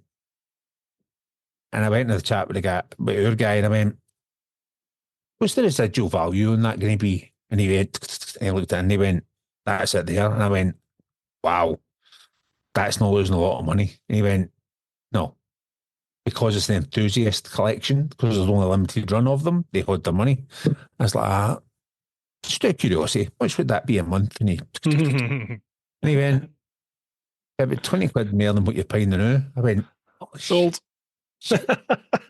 And I went, I need to take one out for a test. I said, tell you what, the brand new Street Glides, can I get a wee run on the brand new one with the big 12.4 inch? Because I think that's stunning. And they had a white one in there that was all blacked out, so no chrome. Yes. And it looked like a stormtrooper bike. And I was like, and the white pearlescent's just phenomenal. And I took out their demo one. And see, after about 10 minutes, you don't really notice the 12.4 inch screen. I think it's just because you've become acclimatized to having nice dashboards. Do you know what I mean? You don't know that. Yeah. Having a rake of, GS's. The GS screen is probably one of the best out there. It's just so crisp. Yeah. Do you know what I mean? And don't get me wrong, the Harley, that new one they've got on the new Road Glide and Street Glide is beautiful. But see, after 20 minutes riding it, you don't really notice it. You just become acclimatized to being there. And if you plug your phone in and the Apple CarPlay comes on, you're not really getting the benefit out of Taylor Swift and all that. Yeah. Aye, do you know what I mean? It's no, I could play Taylor Swift out anything. It wasn't Taylor Swift. What was it again? What, Miley Cyrus? Miley Cyrus. Miley Cyrus. Yeah. Aye. Needless to say, that has now been removed from the whole library. Not just that. The whole library. Don't be ashamed of it. There's nothing wrong. My wife loves Miley Cyrus. Well, don't get me wrong. It's just that one song. Like she does a version of Edge of 17 with Stevie Nicks, which is phenomenal. Really good song. Anyway, we digress. Something tells me Miley Cyrus is not off of his Spotify playlist. Just part in the USA's off. Everything else is still there. All the other Miley classics are still in there. But the new Street Glide was quite nice. Do you know what I mean? It handled quite well actually. And then went back to the showroom and had a chat with the guys, and the guys were like, "But remember, that's the ST, so let's get different suspension on it." I mean, the 117 in there, that's put a little bit more oomph. Do you know what I mean? You'll find that handle even better. The rake's shorter on that. And I was like, oh, right, okay. And I went, do you know what? Forget it. I'm young enough that I can still lift it up and move it about because it's a heavy old beast. So I might as well get it out of my system now, and then I can go back to something silly in a couple of years' time because it's only a 3-year deal. Do you know what I mean? So a couple of years' time, we can go back and pick something else out, get it out of my system just now. But honest to God, it's an absolute weapon. Well, you've ridden it. With it. But yours had the all-in suspension on the back. Yeah, it did. I was pretty amazed by those Harleys. They were not. I think in my head I had this really agricultural, rudimentary, basic experience in my head. That's what it was going to be like, and to an extent, it was in that it's a real physical experience riding a Harley, isn't it? You know, like those 117 bikes. Like they're living and breathing machines, aren't they? You get on them and they're like bum, bum, bum, bum, bum, bum. But I loved it. I really, really enjoyed riding a Harley. Like it's like, oh, this makes sense. I see why people fall for these because they got character. Absolutely, they got character. Oh, I really enjoyed it. I think the biggest thing I've noticed is obviously scrubbing the tyres in as you do, taking it nice and easy. And then finally got it out a few Saturdays ago when the weather was nice and I was like, right, I'm going out myself. Nobody else is coming with me. Tunes on, and I'm going to hit the proper twisties kind of in and about Ayrshire and kind of where we live in the Glasgow area. And there's some really good roads, some really technical roads as well, which is quite good that the IAM use and stuff like that. And there's usually never anybody on. Aye, exactly. So I thought, right, I'm going to go out and hit these roads. So I plotted out a big, massive loop. And I'm going round bends and I'm going, God, I'm going dead slow. And then looks at my speedometer and went, yeah, I'm not actually going that slow. It's just because it's a big unit and it's just gliding around the corner. It feels slow. Whereas I think when any other bike going around a corner, it feels quite quick. But for some reason, had I not looked down, I would have swore I was going a lot slower than what I was. And then looked and went, shit. Man, I was like that on that Honda, is it the NT 1100? Oh, yeah.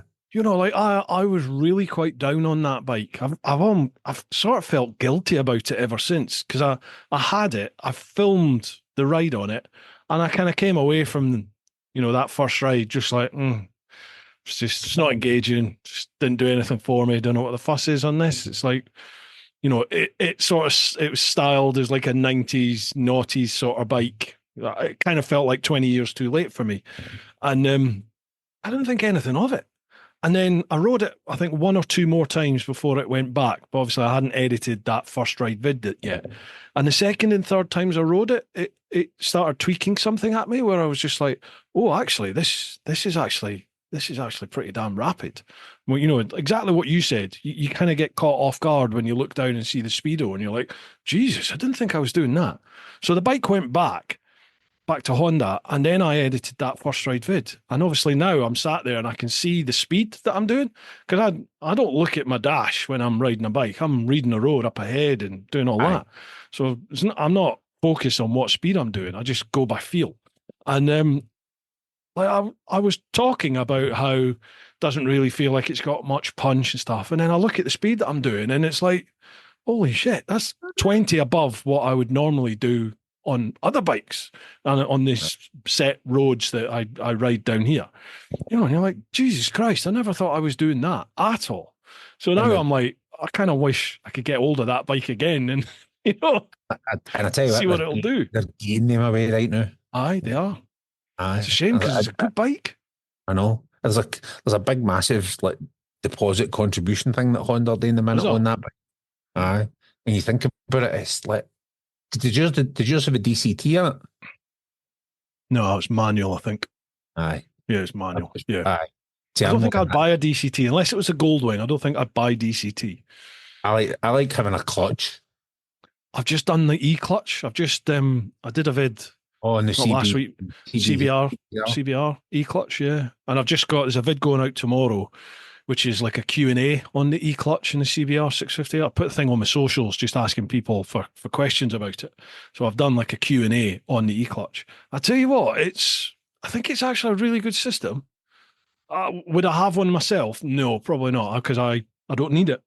But, say you've got some mobility issues with your clutch hand, or maybe you don't have a left hand or left arm or something like that. Why wouldn't you? It's really good. I was well impressed with it. It's nice, smooth gear change and stuff. Before we jump onto that, I'll tell you a story. I was on a mental health first aiders course last week, right?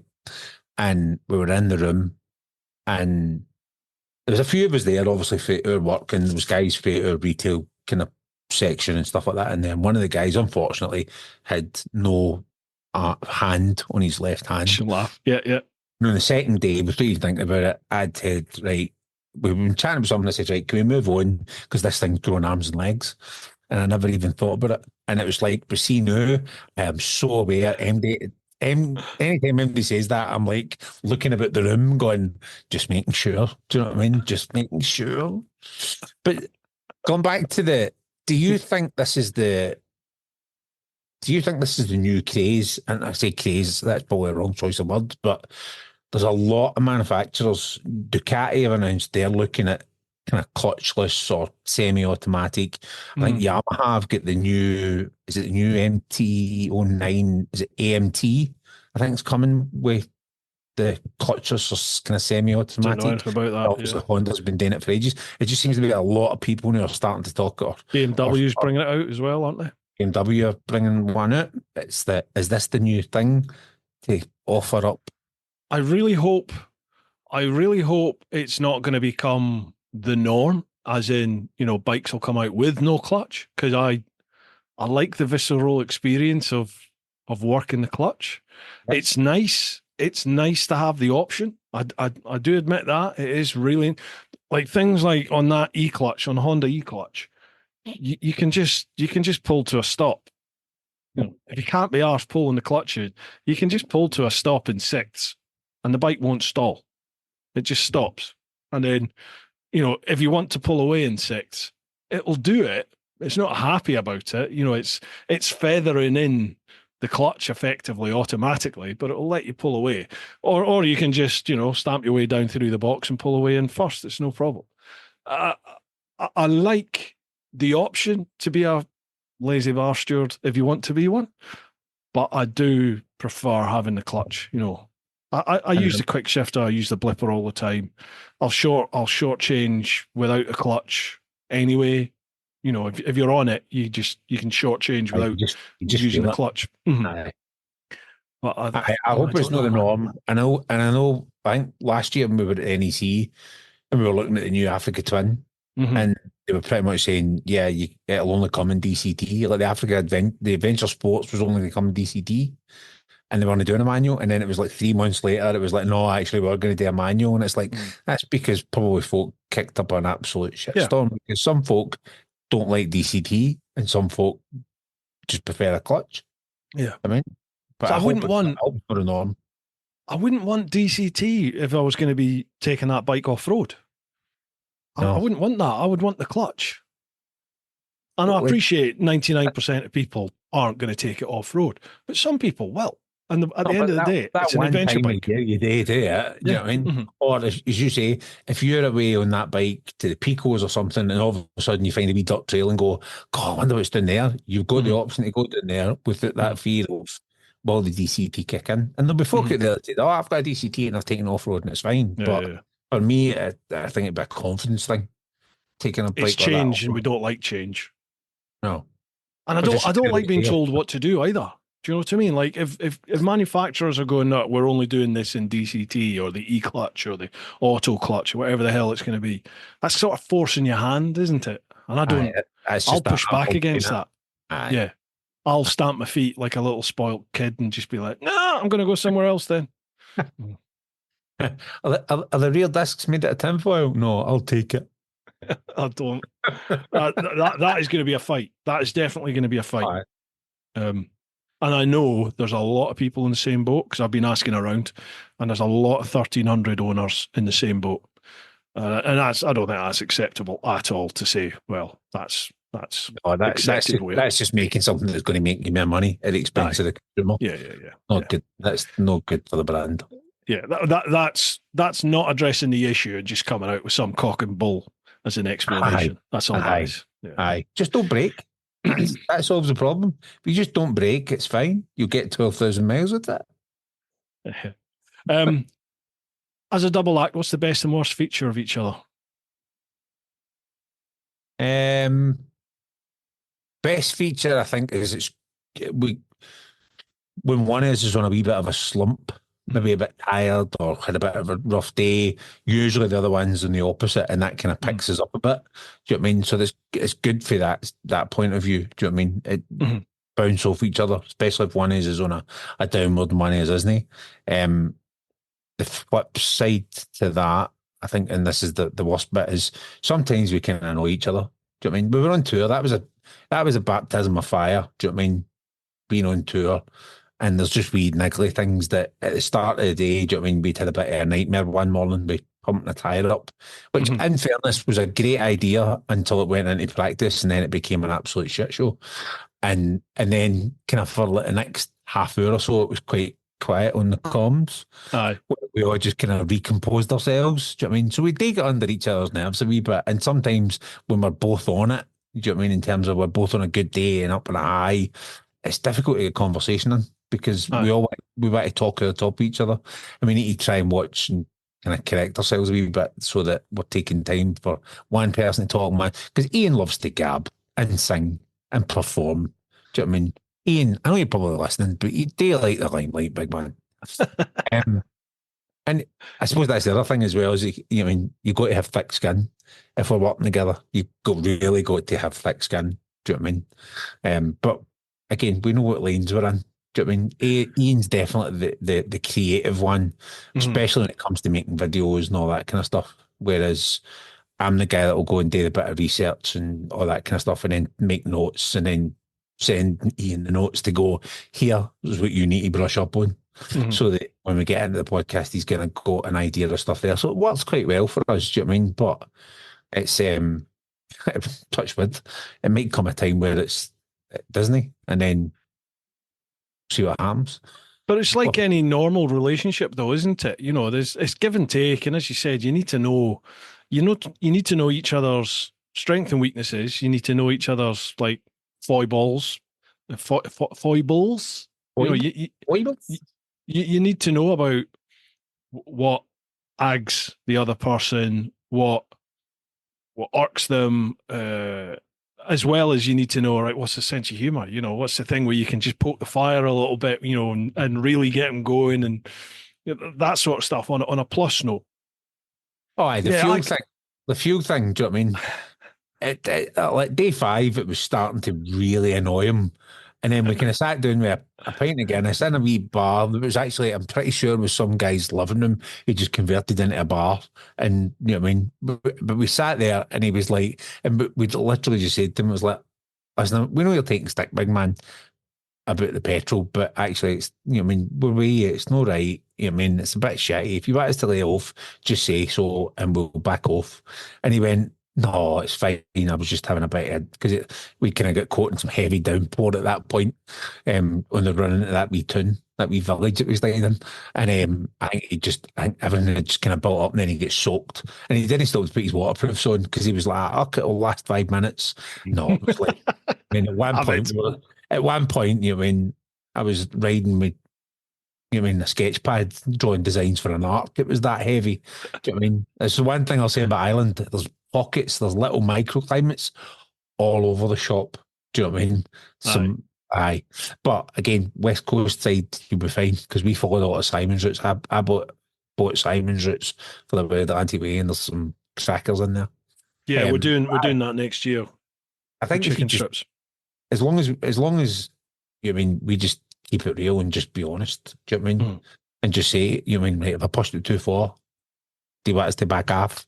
You know what I mean? And we've not hit that point yet because he usually goes, no, it's fine, just crack on. Do you know what I mean? Even on the bad days, do you know what I mean? But I think me and Ian have known each other for a while because we worked at the same company for years. Do you know what I mean? Albeit didn't work in the same team, didn't work together a lot, but you know what I mean, knew each other quite well. And then having like that on the work, we kind of created our own little kind of biker community within the work, made us all connect a bit better. So, you know what I mean, that helps. Do you know what I mean? It's not you've got a great rapport between the two of you for sure. If you listen to the last hour of this. Aye. And he also says, finally, what advice would you like to share with Bruce to encourage him to share the workload? Have a great chat, gents. Yeah. I'm a control freak. That's my biggest, that's probably my biggest downfall with all of this is kind of. But it's your brand that's out there. And I hate, and again, I know you hate the thing, the influencer thing and all that, but essentially you're not doing this full time. So this is your brand that's out there and it's your reputation. So I get why you would be a bit of a control freak. I'm lucky enough that I've got Ian, and Ian's the creative guy. Ian's done editing and all that kind of stuff. He did it professionally, you know what I mean, as his second business and all that kind of stuff. So Ian, that's his world. I'll literally cut and paste what I think good content and get it into a place where I can hand it to Ian and go, right, I've cut all that up. There you go. You go and sprinkle stardust and do whatever you do over the top of that and do all the graft and all the After Effects and all that nonsense. Crack on, mate. But there'll be days where, you know what I mean, it's like, right, Ian, is your workload cleared yet? Because I've still got a couple of days or a couple of things we want to edit and get put out, and or there'll be little snippets that we've done, maybe like wee reviews. We've been in a dealership and he's captured all the footage. He'll just take it away and he'll get it done just for the sake of getting it out there, which is quite good for that point of view. So I understand why you've got control issues, but I don't have that because I've got Ian and let him deal with it. Do you know what I mean? I don't get me wrong, if you put something up in the shit, I'm the first one to go, why did I do that? I think my biggest issue for the last year or two is I've been a bit lost with the channel in that I've not really known what I wanted the channel to be, which has a knock-on effect, because if you don't know what you want the channel to be, what do you film? You know, what content are you actually creating? And I've just sort of fallen into the old default setting of what it's always been, of just being out on a bike, talking pish, recording. But that's kind of not, it's got to be part of the channel, because that is part of me. That is part of the brand. That's part of what's got me to where I am. But there's other stuff that I want to do, and I kind of like I kind of feel like I've not got enough time. I've got such a backlog of content that I feel like I can't focus on what the new stuff that I want to do, because it's different. So I'm just worried about what I've still got. So therefore, every time I'm out on a bike, every time I switch the cameras on, I'm falling back into that old default setting of just talking, piss and recording.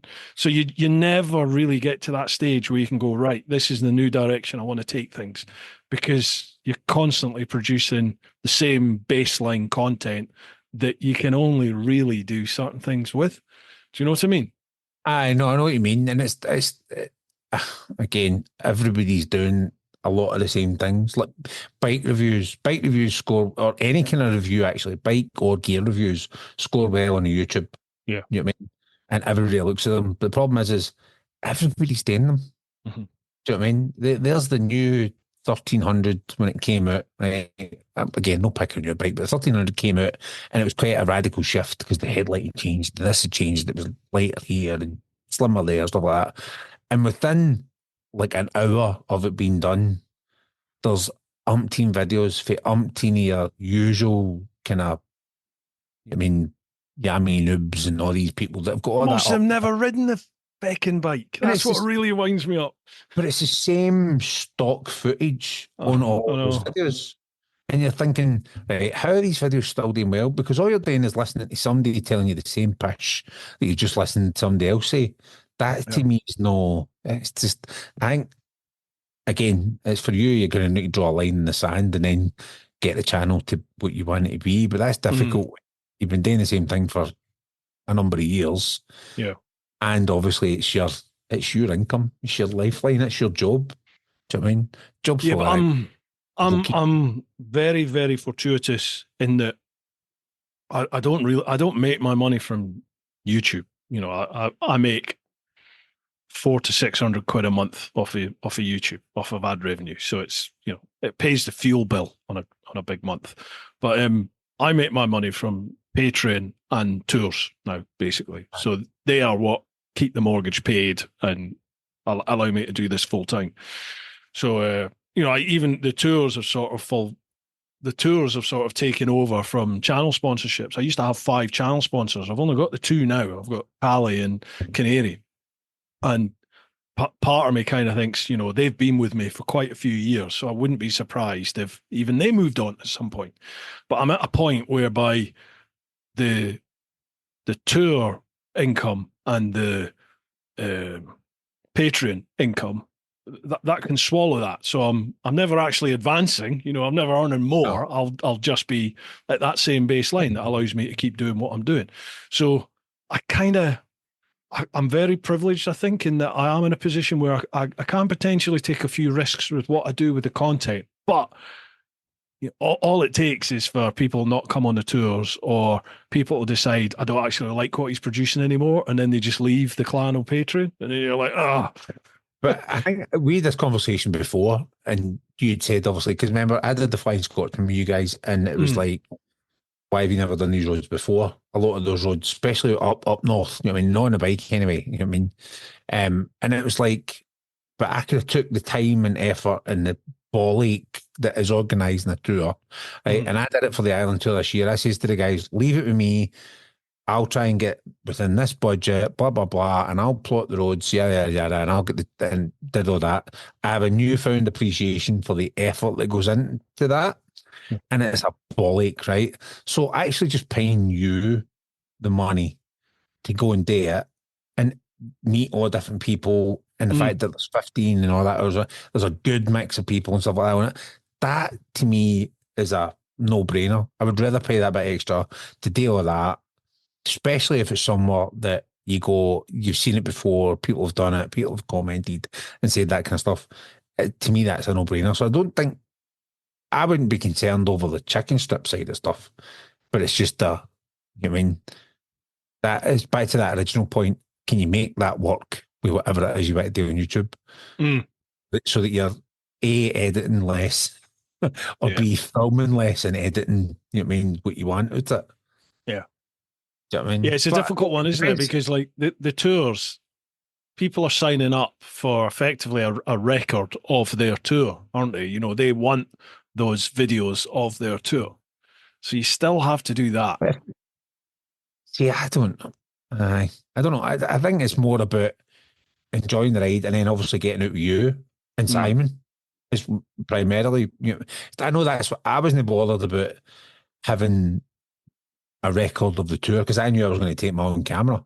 And a lot of bikers now have their own camera.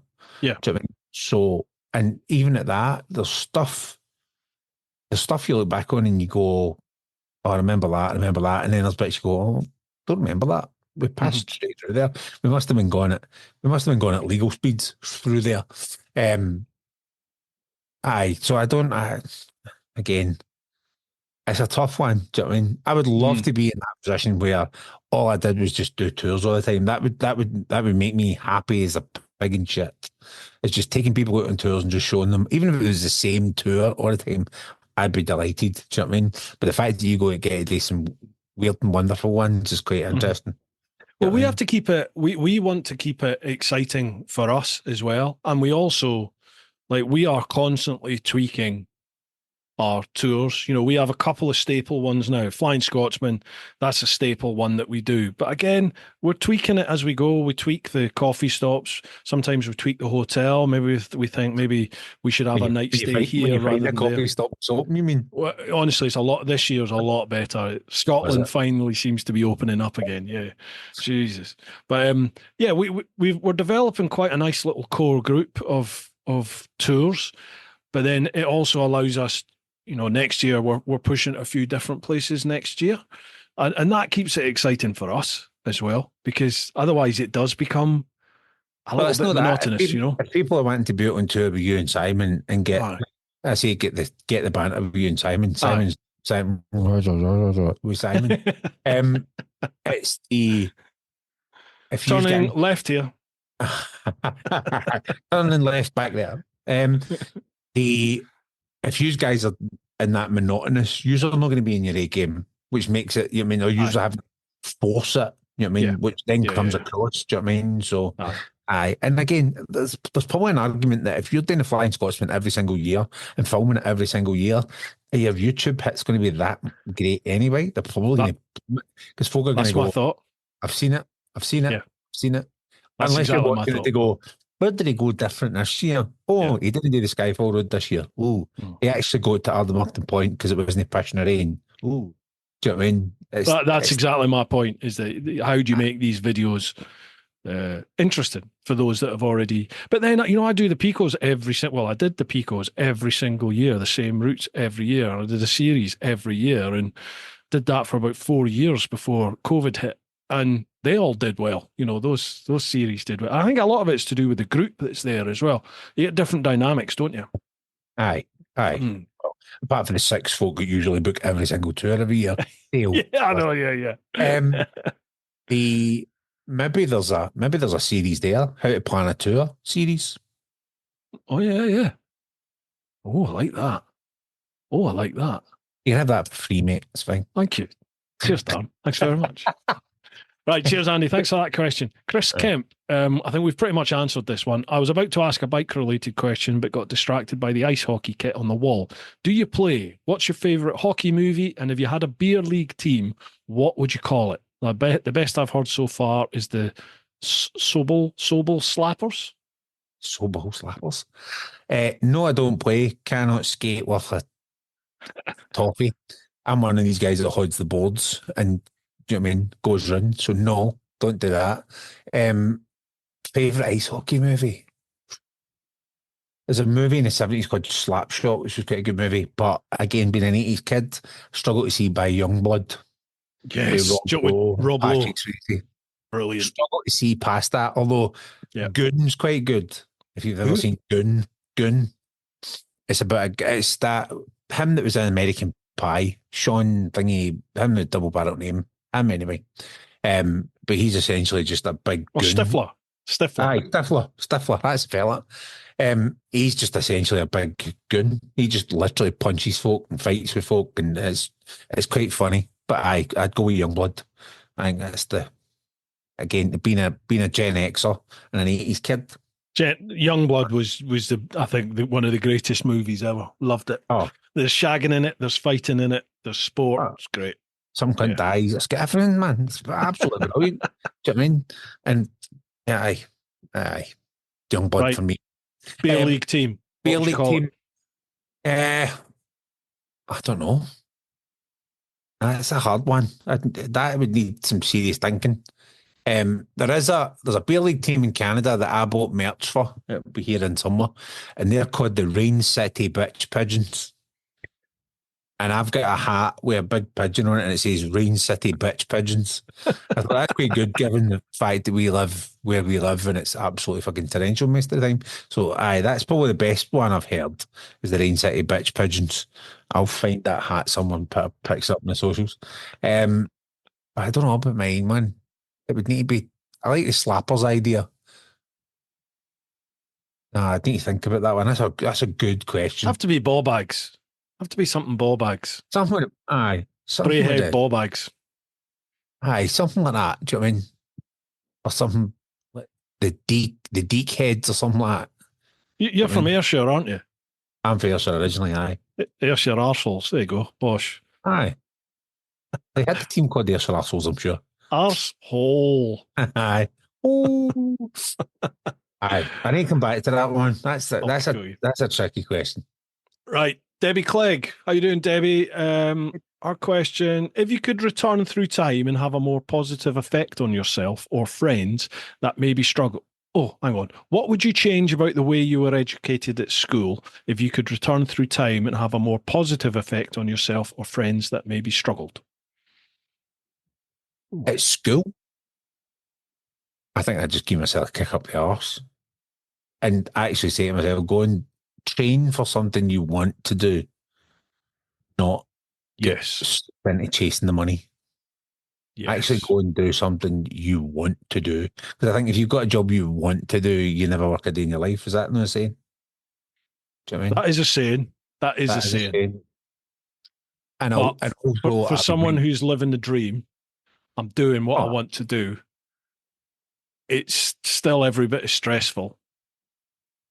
But the difference is, I think the difference for me is I'm aware of the more graft I put in, the more of a reward I'm going to get in every sense of the word, because it's my business. You know, it's me at the end of the day. I'm not working for someone else. And it must be easier to put the graft in because it's something you enjoy doing.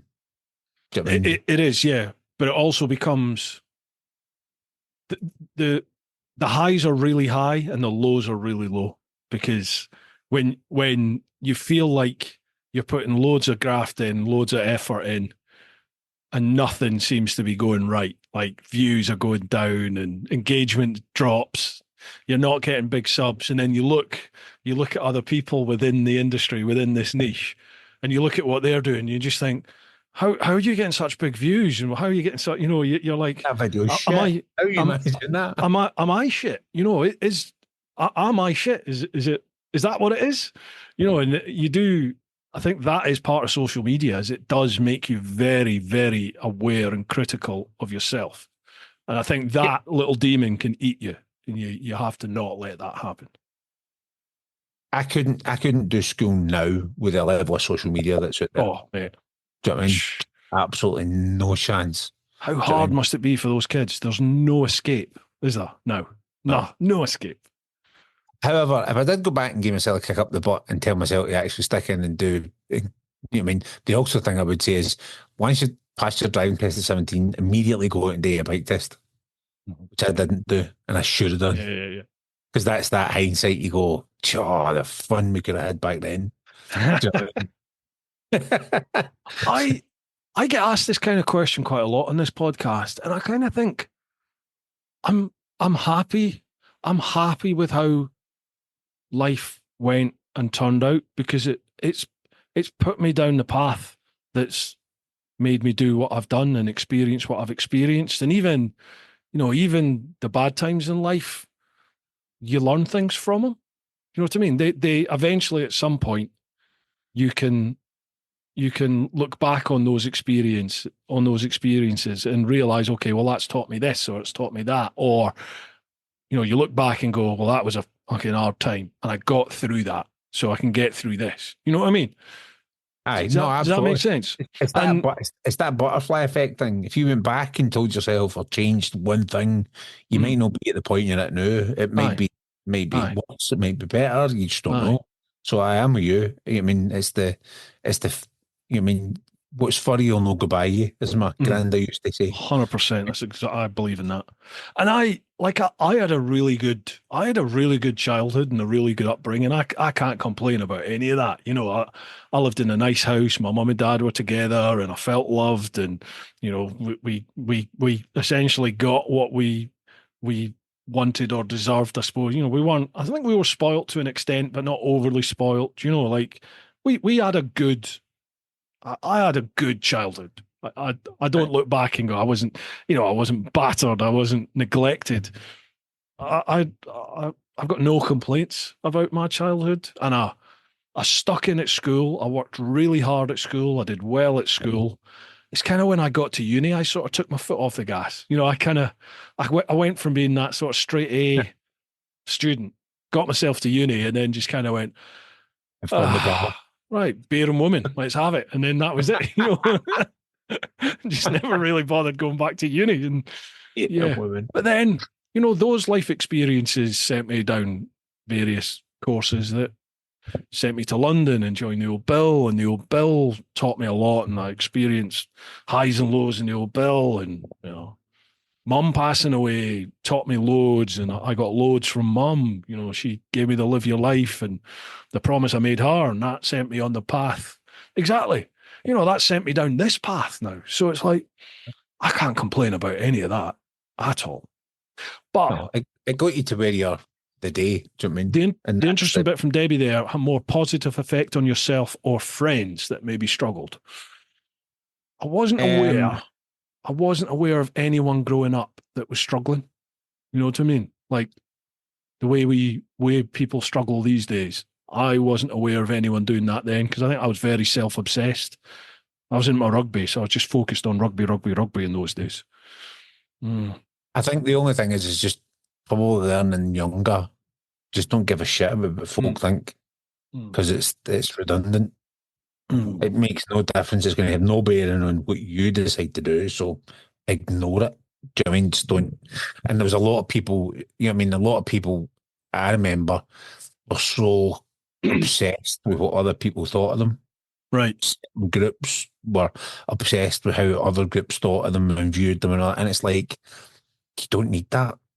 That's not a life skill. That's not a life skill you need. Do you know what I mean? Yeah. Just so not a life skill you need. And that's why I think nowadays with social media, it must be fucking treacherous. It must be so treacherous. It's a minefield. Do you know what I mean? But I'm like you. We never wanted for anything. You know what I mean? We got what we deserved. Do you know what I mean? We got leather if we were misbehaved. Do you know what I mean? Yeah.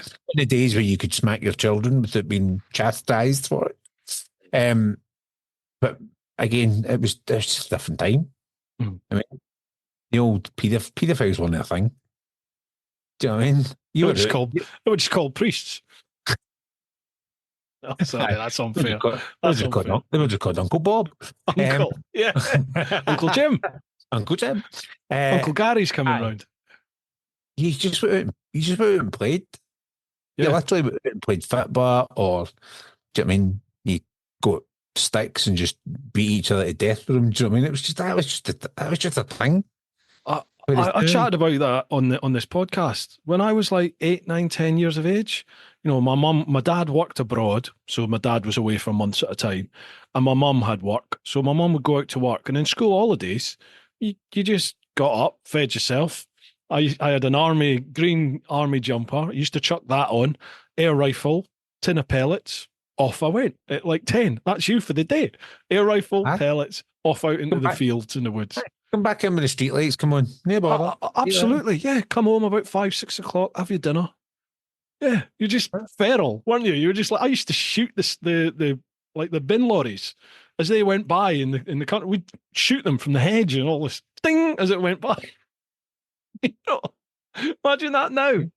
Jesus, you'd have a SWAT team on you. Could you imagine going back and saying to yourself, do you know what I mean, at age 10, by the way, you shouldn't be shooting at bin lorries. Do you know what I mean? That'll take you down a dark path. You get shot in the face. Like, shut up. Shut it, fatty. Aye. Any bother. That's an interesting question, that, Davey.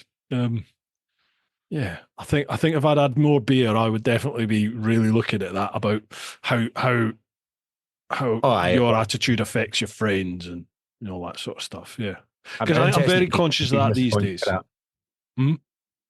I think it'd be interesting to hear Debbie's response to that. Do you know what I mean? Sounds like there's trauma going on there. Aye, yeah. I'm very conscious of that these days. Like, I don't know. People seem to reach out a lot, and they tell you about things that they're going through. Do you know what I mean? Like when people are struggling. I don't know. I seem to get a lot of that. But that's the time and thingy that we live in, unfortunately. Mm-hmm. Do you know what I mean? And I suppose it's not a bad thing, because we grew up in a time where, especially men didn't talk about things that were going on with men. Do you know what I mean? That wasn't a thing. Do you know what I mean? So the fact that there is a lot more of that going on now, and it's more acceptable, and it's actually seen to be healthy, which it is, I think it's only a good thing. Do you know what I mean? Yeah, definitely. I do think, can you imagine bottling a lot of stuff up? That would be, you know what I mean? That would be, I'd end up with I'd end up with one of the fancy jackets that fastens at the back. Do you know what I mean? Try this on for size some. Thanks very much. One size fits all. Exactly. Aye, definitely. Right, last one from Patreon on the clan. Charlie Callard. How you doing, Charlie? Evening, gentlemen. Hope you're all well. So a couple of questions. If money were no object, where in the world would you have 3 holiday homes for the best biking breaks? Oh.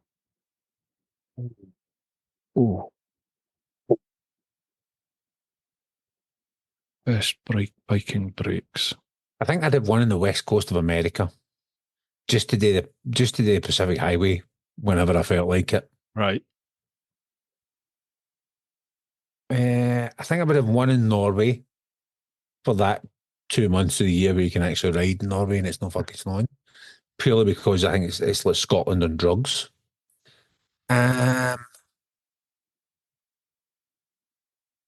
know. Kind of torn somewhere in kind of Italy, because then you've got the kind of gateway to the rest of Europe. Mm. Do you know what I mean? Yeah. Like somewhere kind of mid to northern Italy, because then you can literally head down to Monaco, round that way. You could go up into Switzerland and the Alps, or you could go south and go into the Amalfi Coast. Or am I overthinking that? No, not at all.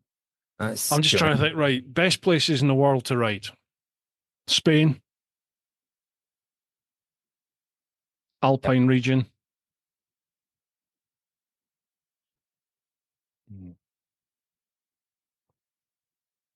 Ooh. Then one more. Where else? There's some cracking places in Thailand to ride.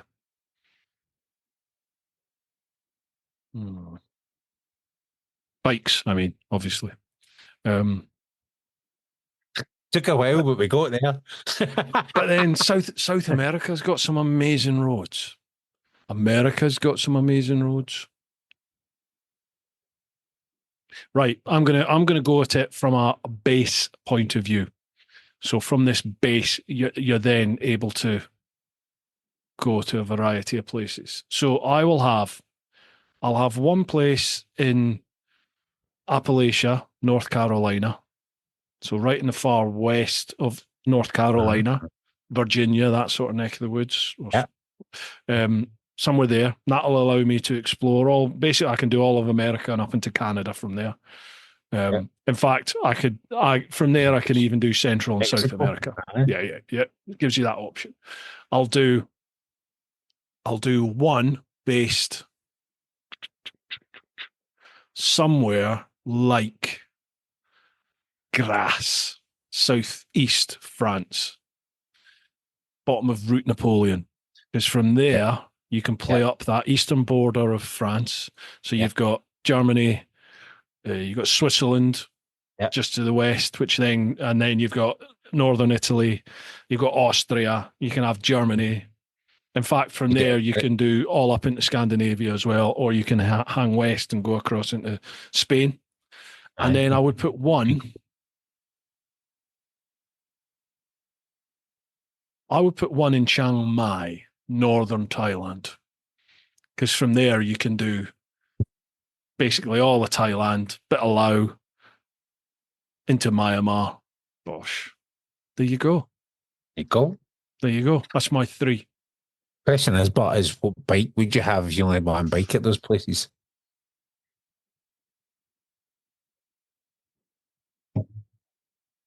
It would have to be an adventure bike.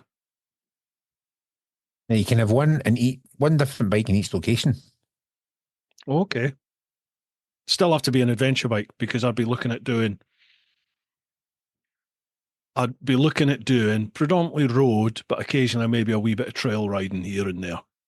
Plus, I like the practicality of the adventure bikes where you can just have the panniers and the top box, chuck loads of kit on there, boff, job done. Aye. I mean, adventure bikes like you do, modern adventure bikes. There's no bad one, is there? No, but I mean, unless you're talking extreme high triple digit speeds, what else do you need? Do you know what I mean? The GS, the Pan America, the GS, the KTM Super Adventure S or the V4 Ducati, all of those adventure bikes, even the Triumph, all of them are quite capable of rapid performance on the road, aren't they? Yep. They're all capable of amazing performance. And they'll handle trails and no bother. Exactly. So what else do you need? You know, unless you want to be going kind of 130, 40, 50, 60, 70 mile an hour. Well, I mean, the KTM will do that anyway, but I mean, do you need to? No. So, I don't anyway for my riding. So, yeah, I would just take an adventure bike. One different adventure bike in each place. Aye. Yeah. I couldn't tell you which one for where though, but I would have the KTM, I'd have the Ducati, and I'd have the GS. There you go. One in each bit. Happy days. Yeah. That's for me. I think having one in Norway, I think we need an adventure bike. Mm-hmm. I think you're right. Maybe a Skidoo. I'd be inclined to lean towards that Ducati. Do you know what I mean? Because the V4 is just it's this. Why did I not buy one of them instead of buying a names? For Italy, I don't know whether it goes something a bit more like an M1000 XR or something like that. But then the problem with that is if you go north into Switzerland and you get caught, it's expensive. Get caught speeding, it can be expensive. Yeah. However, just don't get caught. Yeah, I've been to Switzerland a few times. I kind of think if you get done for speeding, it's sort of your own fault there because you're blatantly speeding in the sort of straighter bits, so you know that they're going to hammer you for speeding. So just enjoy the twists. Do you know what I mean? Try and go quick in the twists, and then just relax in the straight bits. And just chill. I mean, I don't know. Maybe it's just because I've got away with it. It'd be different if I. Yeah, exactly. And based out in the west coast of America, I would just buy something stupid like a big Harley again. Something like the bike that you've got. Aye, but it didn't even need to be that performance. You know what I mean? Aye, just something like a big CVO, big road glide CVO, or something like that. Yeah, I mean that's just got oodles of comfort and can go forever in a straight line. Do you know what I mean? And can handle the occasional mountain woods. Do you know what I mean? And then up run the kind of top half of California. Gotcha. Where it's sunny all the time. That's it. I'm going to simplify this question. Where would you have a house? anywhere that's damn sunny all year round. Would you though? Would you want that? Aye. I like seasons. No. You've had enough. I like seasons, bike season. Usually when it's sunny, till like 8 o'clock at night. Thanks very much. Yeah. You can tell you live up in Scotland and I live down here in the southeast, because down here it's just like, it's either hot and humid, hot and dry, or it's humid and wet. One or the other. It seems to be down here. We don't really seem to get a winter anymore. I was in Reading last week for a couple of days, and on the Monday it was 34 degrees. Yeah, nuts, isn't it? And when I phoned back up, they just got the tail of that in hurricane, tornado, storm thing that had passed across the island, and it was like, it's biblical. You mean, me and the Waynes have started to build an ark out of Lego. I mean, that's how bad it was. Tuesday was all right apparently, but it was like 34 degrees. You know what I mean? We were coming out of the wee training room that was all air conditioned, and opened the door to go outside, and it was like, Jesus, that company. Well, I just did the Scotland tour up there, didn't I? The Beyond 500. We had 2 days of lovely weather, and then it was just like, I saw that pushing down the raining. You'd put a picture up on social a couple of days ago at the top of the Black Nabara, like the Dover Pass, and you literally saw the first hairpin, and you couldn't see anything. It was just cloud, and it was like, wow. But that's a lot of the time. That's what that road's like, though, isn't it? The year before when we went up it, we absolutely nailed it because it was crystal clear. It was like you couldn't have paid for that to be any better. When we did Ireland this year, we did a road called Connor Pass, right? And it's in County Kerry, and I'm sure it's in County Kerry. Simon might tell me different, but we were heading along, and it had been raining that morning, so we left a little bit early. We cut, saying like we did with Arton Point, we had the most westerly point picked out, and we went, right, we're not going to go there because you're not going to see anything because it was quite low cloud and it's raining. Let's just hang on in the hotel, get a breakfast, chill out, and then we'll leave that wee bit early and we'll just cut that bit out. And we're heading along the road, and it was starting to clear up, and we thought, this is good, it's starting to clear up, we want to watch here. And then we looked across at this mountain, hill, whatever they call it in Ireland, and it was just, the cloud was still down. And Danny on the comms said to me, Christ, I hope that's not where we're going. And I went, no, we'll not be going up there. And then as we came at the bottom of that hill, it went, turn right. And I went, fuck, we're going up that. And my first instinct was, better put the cameras on. Yeah. This will make for good content. Put the cameras on quick. And we were up in, and I swear to God, couldn't see a foot in front of you. And then it wasn't until we got kind of halfway across, there's a little parking bay, and we pulled in, and there's like a waterfall, and Danny pulled up right in front of this waterfall, and I was like, stop there, click, picture, thanks very much. And then we turned the other way, and it had cleared, the cloud had just instantly lifted, and it was like a fucking 300-foot drop. Jesus. And we were down the thing going, what the fuck is that? And it was like single track with passing places and stuff. It was mental. It was mental. I just don't envisage Ireland with scenery like that. And then I see pictures of it, and you're like, oh my God, this looks amazing. Oh, aye. The best road we did actually there was loads of, that road that we do when you come off the Black Nabbar and you head towards Argush, there's that great little stretch of road where you can you can really have some fun. Aye. There's a few of those big stretches, do you know what I mean, that literally pass along. You get mountain on one side and a big loch or lake or whatever they call them on the other side, but they go for miles and miles and miles. Honestly, you have so much fun in Ireland. The roads are amazing. But then you get the Haley Pass, and the Haley Pass, the day we did it was I think it was a Tuesday. There was not a single car on that road. Really? And again, it's about 7 mile stretch, and it's literally, it's just twist all the way up the hill. And then you get to the top, and then there was guys up the top one guy had a Triumph Speed Triple. He just turned around and came all the way back down again. And Ian went, I'm putting the drone up. I'm just going to film this guy, save us doing it. And he popped the drone up and just followed him with the drone all the way back down. Awesome. never saw a car. The only car we saw actually coming up there was an old Porsche 911 Carrera, and it was coming up the hill, and it was just so. And he was doing the same thing we were doing. It was just a phenomenal twisty road. You know what I mean? But it was again that kind of. There's a lot of little switchbacks and stuff on it. But it came out of nowhere. It was like, the fuck is this? Where's this come from? But yes, Ireland's brilliant. Well, we're obviously doing it next year with chicken strips, but I want to do it myself. I said I had Dave Perry on from Wheelie Good TV a couple of weeks ago, and I kind of just chucked it in and said, I'll come over and see you before the end of this year. And it's like, whoa. But then, you're talking November in Ireland. We'll see. Well, we were going to meet up with Dave and we were there, and then he got called away with work because, he can be called away at a minute's notice. So I never got a chance to catch up with him. So, but it's good, lad. An excuse to go back.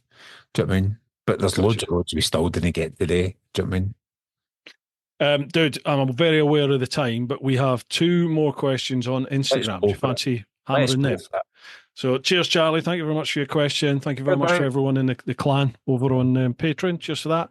So this is Instagram at TeapotOne Insta, and obviously I'll leave the Average Bikers in a Cave social links down below as well. Make sure you give them a like and a follow.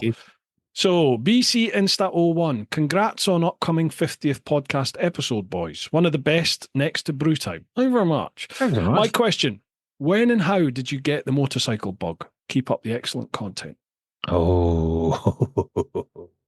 I couldn't comment for Ian. I think Ian always had it burning there.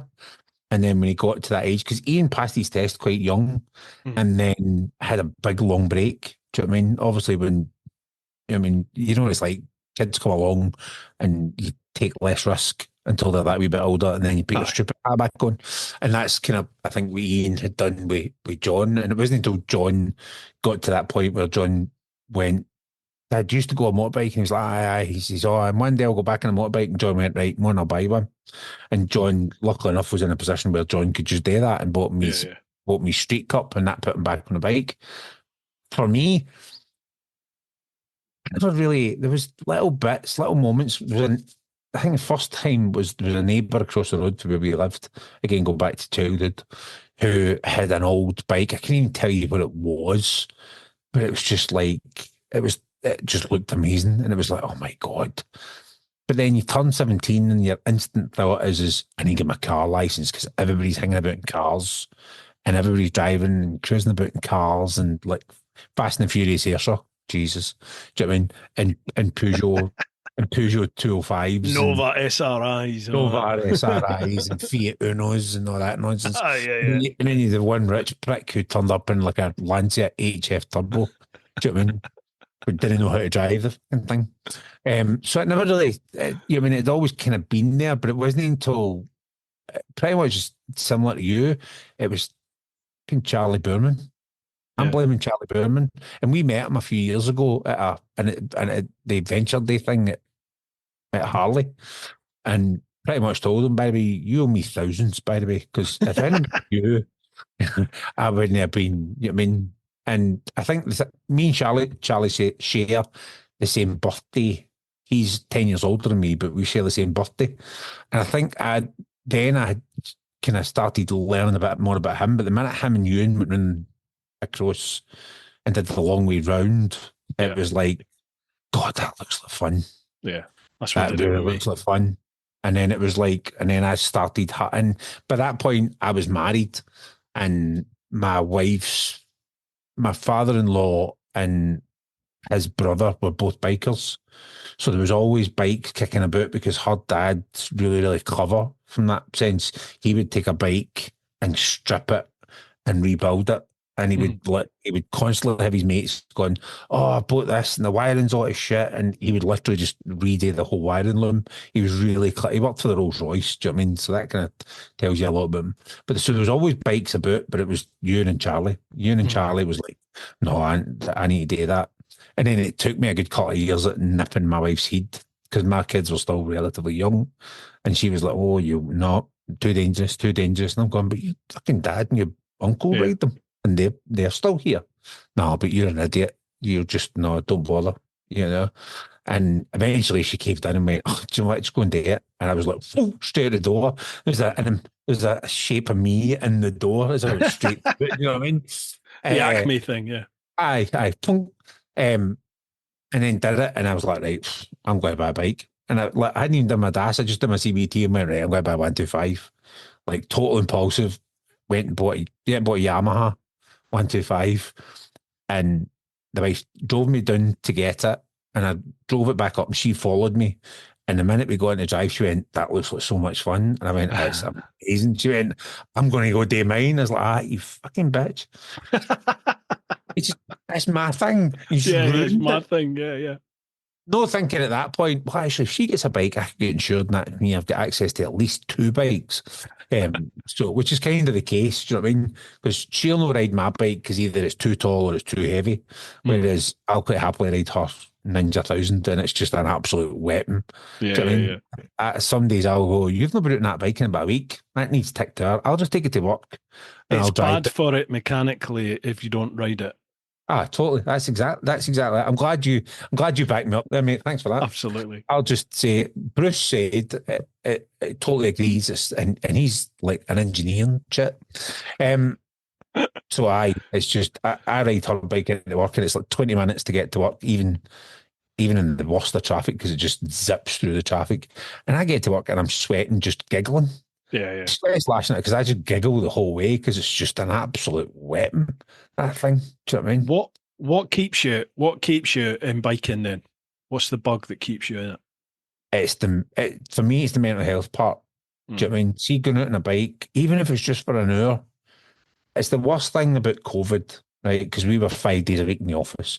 Every now and again, you could get away with a cheeky day working for him and stuff like that. And that ride in and ride out in the morning is just enough for you to clear your head. Aye. And if I get to that point where I've maybe not ridden for a few days, and there's a thing on social media, and it's, I think, Keanu Reeves, who says, if I don't ride, I get withdrawal.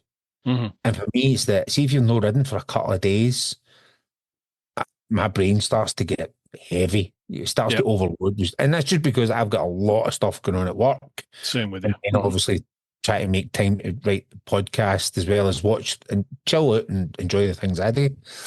And it's just, see, even just an hour, even if it's just a Saturday, just take a run for an hour and just clear the mind. Yeah. It's so... And then the problem there is you go for a ride for an hour and then you're away up for about 3 or 4. Do you know what I mean? Because you go, I could turn here and go, I wonder what that road goes, woof, and then you're off again. And it's just, those kind of things just, you know what I mean? It's just, the mental health side is phenomenal. Do you know what I mean? I think it just clears the brain. I think everybody should do it. Do you know what I mean? And plus, it's just quicker to get anywhere. Well, it always feels quicker, doesn't it? For sure. But then once you factor in all the faff at the start and the end, putting all the kit on and all that sort of malarkey. The days of old, I just used to, you just go out, you chuck your boots on, your gloves, your helmet, off you go.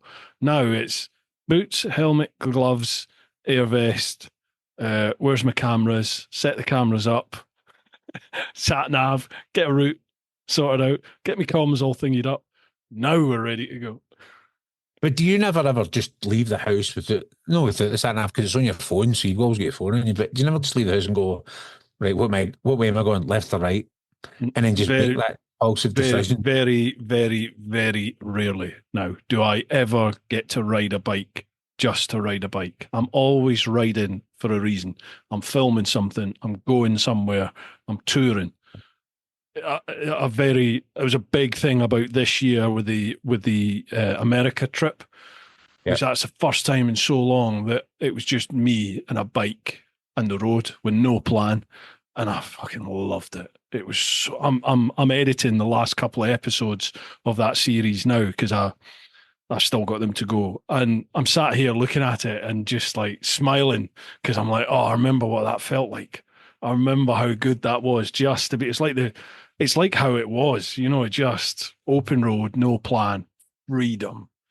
And so I've vowed to myself every year, I'm going to make sure I do that. I have, even if it's a couple of days. I'm just gonna. You think about it. If you were in your if you were in your normal, if you were doing a normal job, even back in the old bill, if you were back in the old bill, right, doing the weird shifts that you did in the old bill, you would still have time during the summer to go, right, I'm taking a fortnight's holiday and me and the missus are going to get away for a week and then I'm going to have a week going away in a bike, or, you know what I mean?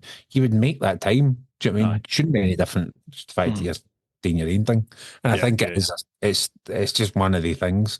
And I think once you've, it's the folk say, oh, biking, you know what I mean? It's when you get into biking, folk go, you try and convince yourself that biking's not expensive. Biking's fucking stupidly expensive. It is. It is. But by that point, you don't care. It's got you by now. It's got you. Just the absolute joy it gives you. Do you know what I mean? Is the, you know, and that's the thing that keeps me going. It's just pure joy, and it's just total detachment, because you're singing in your helmet or you're focusing so much on the road that you don't have time to think about anything else. Yeah, it's just brilliant. Whereas I drove to Reading. When was it? July. I was going down to see my dad, spend a couple of days down at my old man's. He's down near Southampton. And I thought, I'll work 4 days for your Reading office and I'll just take the bike down.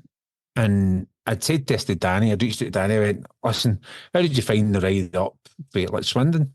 And he was like, it's fine, just head down, arse up, get the miles in. And I went, all right, because I know driving that road, I hate it, right, because it's so boring. See, on the bike, it went past like that. Yeah. And I was like, you forget just how much you're so engaged in everything else that you're no dozing off. I don't mean that literally dozing off. I know you've done it a couple of times, but you're no in autopilot. No, you haven't got the luxury. Like in a car, you can all I mean, you shouldn't, obviously, but you can almost switch off in a car, can't you? You know, it's just, but on a bike, you're thinking of, because everything out there can kill you, so just like that. So you're concentrating all the time. But on top of that, you're smelling everything. You feel it as the air temperature changes, or the wind increases or decreases, or the moisture in the air changes. You feel it all, don't you? You experience it. Honestly, I got on the bike, set off, and I was like, right, music on, here we go. Both little screen up in the non-blast position. Right, let's go, get some miles in. And before you know it, you're at TB Services. Again, one of the best services on the M6. It is, isn't it? Yes, independent. Aye, it's extortionate, but it's the best. Fantastic farm shop. Yes, great home bakes. Yes. Yes. And then before you know it, that's you. I mean, it's like you're suddenly passing Preston, Liverpool, Manchester, and then that's you into passing Birmingham. Someone's been reading the map, haven't they? Someone's swallowed a map. Boom. It's like, aye. I still get road rage driving a car, but I don't get it in the bike, because I just think people pass you the bike and go, you're an idiot. Wait till the traffic jam come up there, and then we'll see who's got the last laugh. And you're flying by me like a twat in your Tesla. Whereas in the car, I'm like that. Get the fucking road. Yeah, I'm the same. Yeah. Mind you, I'm not now. Since I started riding a bike, I used to be a fast driver in the car. I had to be first everywhere in the car. Now in the car, I can just sit and plod. But on the bike, I became that on the bike. But again, now, not first anymore on the bike. I'll quite happily just plodding along now, which is I never used to be like that. I get that. I was the same as you. It was like, get out, put the bit down. You know what I mean? Try and beat as much traffic as you can to the first congestion point. On the bike, I never really had that as much. Don't get me wrong, there's stretches where you go, I'm going to give this the beans just to see how good this is. What's it based? But you're right, you kind of lose that. You get it. I think when you go into a new bike, you get that kind of for a bit, and then it kind of tails off again. Yeah. And you go back to being reasonably sensible. I'm saying that in air quotes, reasonably sensible. As soon as the words came out of my mouth, I've got mates that'll just be looking and going, "What utter shite you're talking." Aye, you're on the old bill now. Shut up. Yeah, exactly.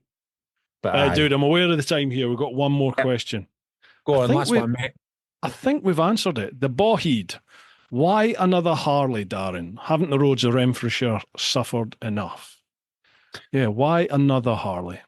Young enough and fit enough to lift the thing. That is the honest answer. And again, it's a nice looking bike, and it handles better than. And folk say to me, even when I bump into people that like I know that say, I mean, how does it compare to the pan? You can't compare it to the pan. That's like Different bike, comparing innit? peas and apples. It's not the same thing. Do you know what I mean? The ST handles really well for the size of bike it is, for the big, I mean, cruiser style that it is, but it's no, I mean, it's no any, I wouldn't say it's worse than the pan, but it's no better than the pan. It's just different. You know what I mean? The pan, you could literally throw it into corners and it would just nip round corners, and it was a wee bit more angrier, you know what I mean, than this thing. This thing's just a bit, it's not even slower, it's just a bit, what's the word? Just a bit smoother in terms of, it's no like, Harley, smooth. Aye, well, it's smooth for a Harley. Do you know what I mean? Do you know what I mean? Smooth for a Harley. You know what I mean? I wanted smoother, I bought a Triumph and then only half filled it with petrol. You know what I mean? For fear of fucking losing the other half. See, that's the thing that with Ian's fuel thing, right? That's the bit that gets me more than anything else. Is as a proper tight arse Scotsman, I'd be fucking raging if I put, you know what I mean, 30 quid of fuel in that and then lost like A even a fiver couple of of it. Aye, Yeah. do you know what I mean, pushing down my tank, and it's a chrome edition he's got. I'd be more concerned it was damaging A, the ceramic coating that he got put on it, and B, the actual paintwork itself. Aye. I'm like, no thanks. But Yeah. aye, the you know what I mean, again, they're not for everybody. You know what I mean, some folk like them, some folk don't. I just think it's one of the things that I'm going to get out of my system. And I had my very first Harley, my very first big bike. It was a Sportster. And it was an impulse buy because the AA3 had no guts at all. The only thing I will say is it had Vance and Hines grenades on it, and if you parked it in an actual enclosed car park, it would set car alarms off. Yeah. Vance and Hines don't make those anymore because that's how loud they were. They stopped making them. And aye, it's one of those ones. I'm going to get it out of my system while I'm young and fit enough. Do you know what I mean? Yeah. Despite the fact I'm coming up 48, you know what I mean? I'll get it out of my system. That's not old, mate. Don't worry about it. That's not old. It's not old. We're the same age then. 76. 76. Yeah. October's my birthday. When's yours? Tomorrow. Jeez, really? You old bastard. Aye, me and Charlie. I'll send Charlie a note. Happy birthday, mate. Well, mate, on that note, happy birthday tomorrow when it comes. Thanks, mate. I say I'm going to Aviemore. It's Thunder in the Glens this weekend. Yes, yeah. Sponsored by the guys at Roadskin this year. They're sponsoring the full thing this year. Are they? So they'll be up there, and I think, having talked to the guys back in July, I think the Bobhead guys are trying to get up as well. Oh, cool. So, and they're pretty cool. Do you know what I mean? You'd be good to get them on your show, actually. Bobhead. Yeah, that's a good point, guys. Actually. I never thought of that. They've got some cracking stories, and they're just such nice guys, and they just love talking about bikes and bike gear. I mean, we popped in to visit them on the way back up from Manchester, just as we were literally passing it. It was like 10-minute diversion, but you can't go in and see them because their shops, they're kind of their main base, and we went in, and honestly, we were in there for about 2 hours, just talking bikes and gear and, do you know what I mean, all that kind of stuff. They're absolutely brand new. Do you know what I mean? So they'd probably be up for getting on the show. I'll drop them a wee line.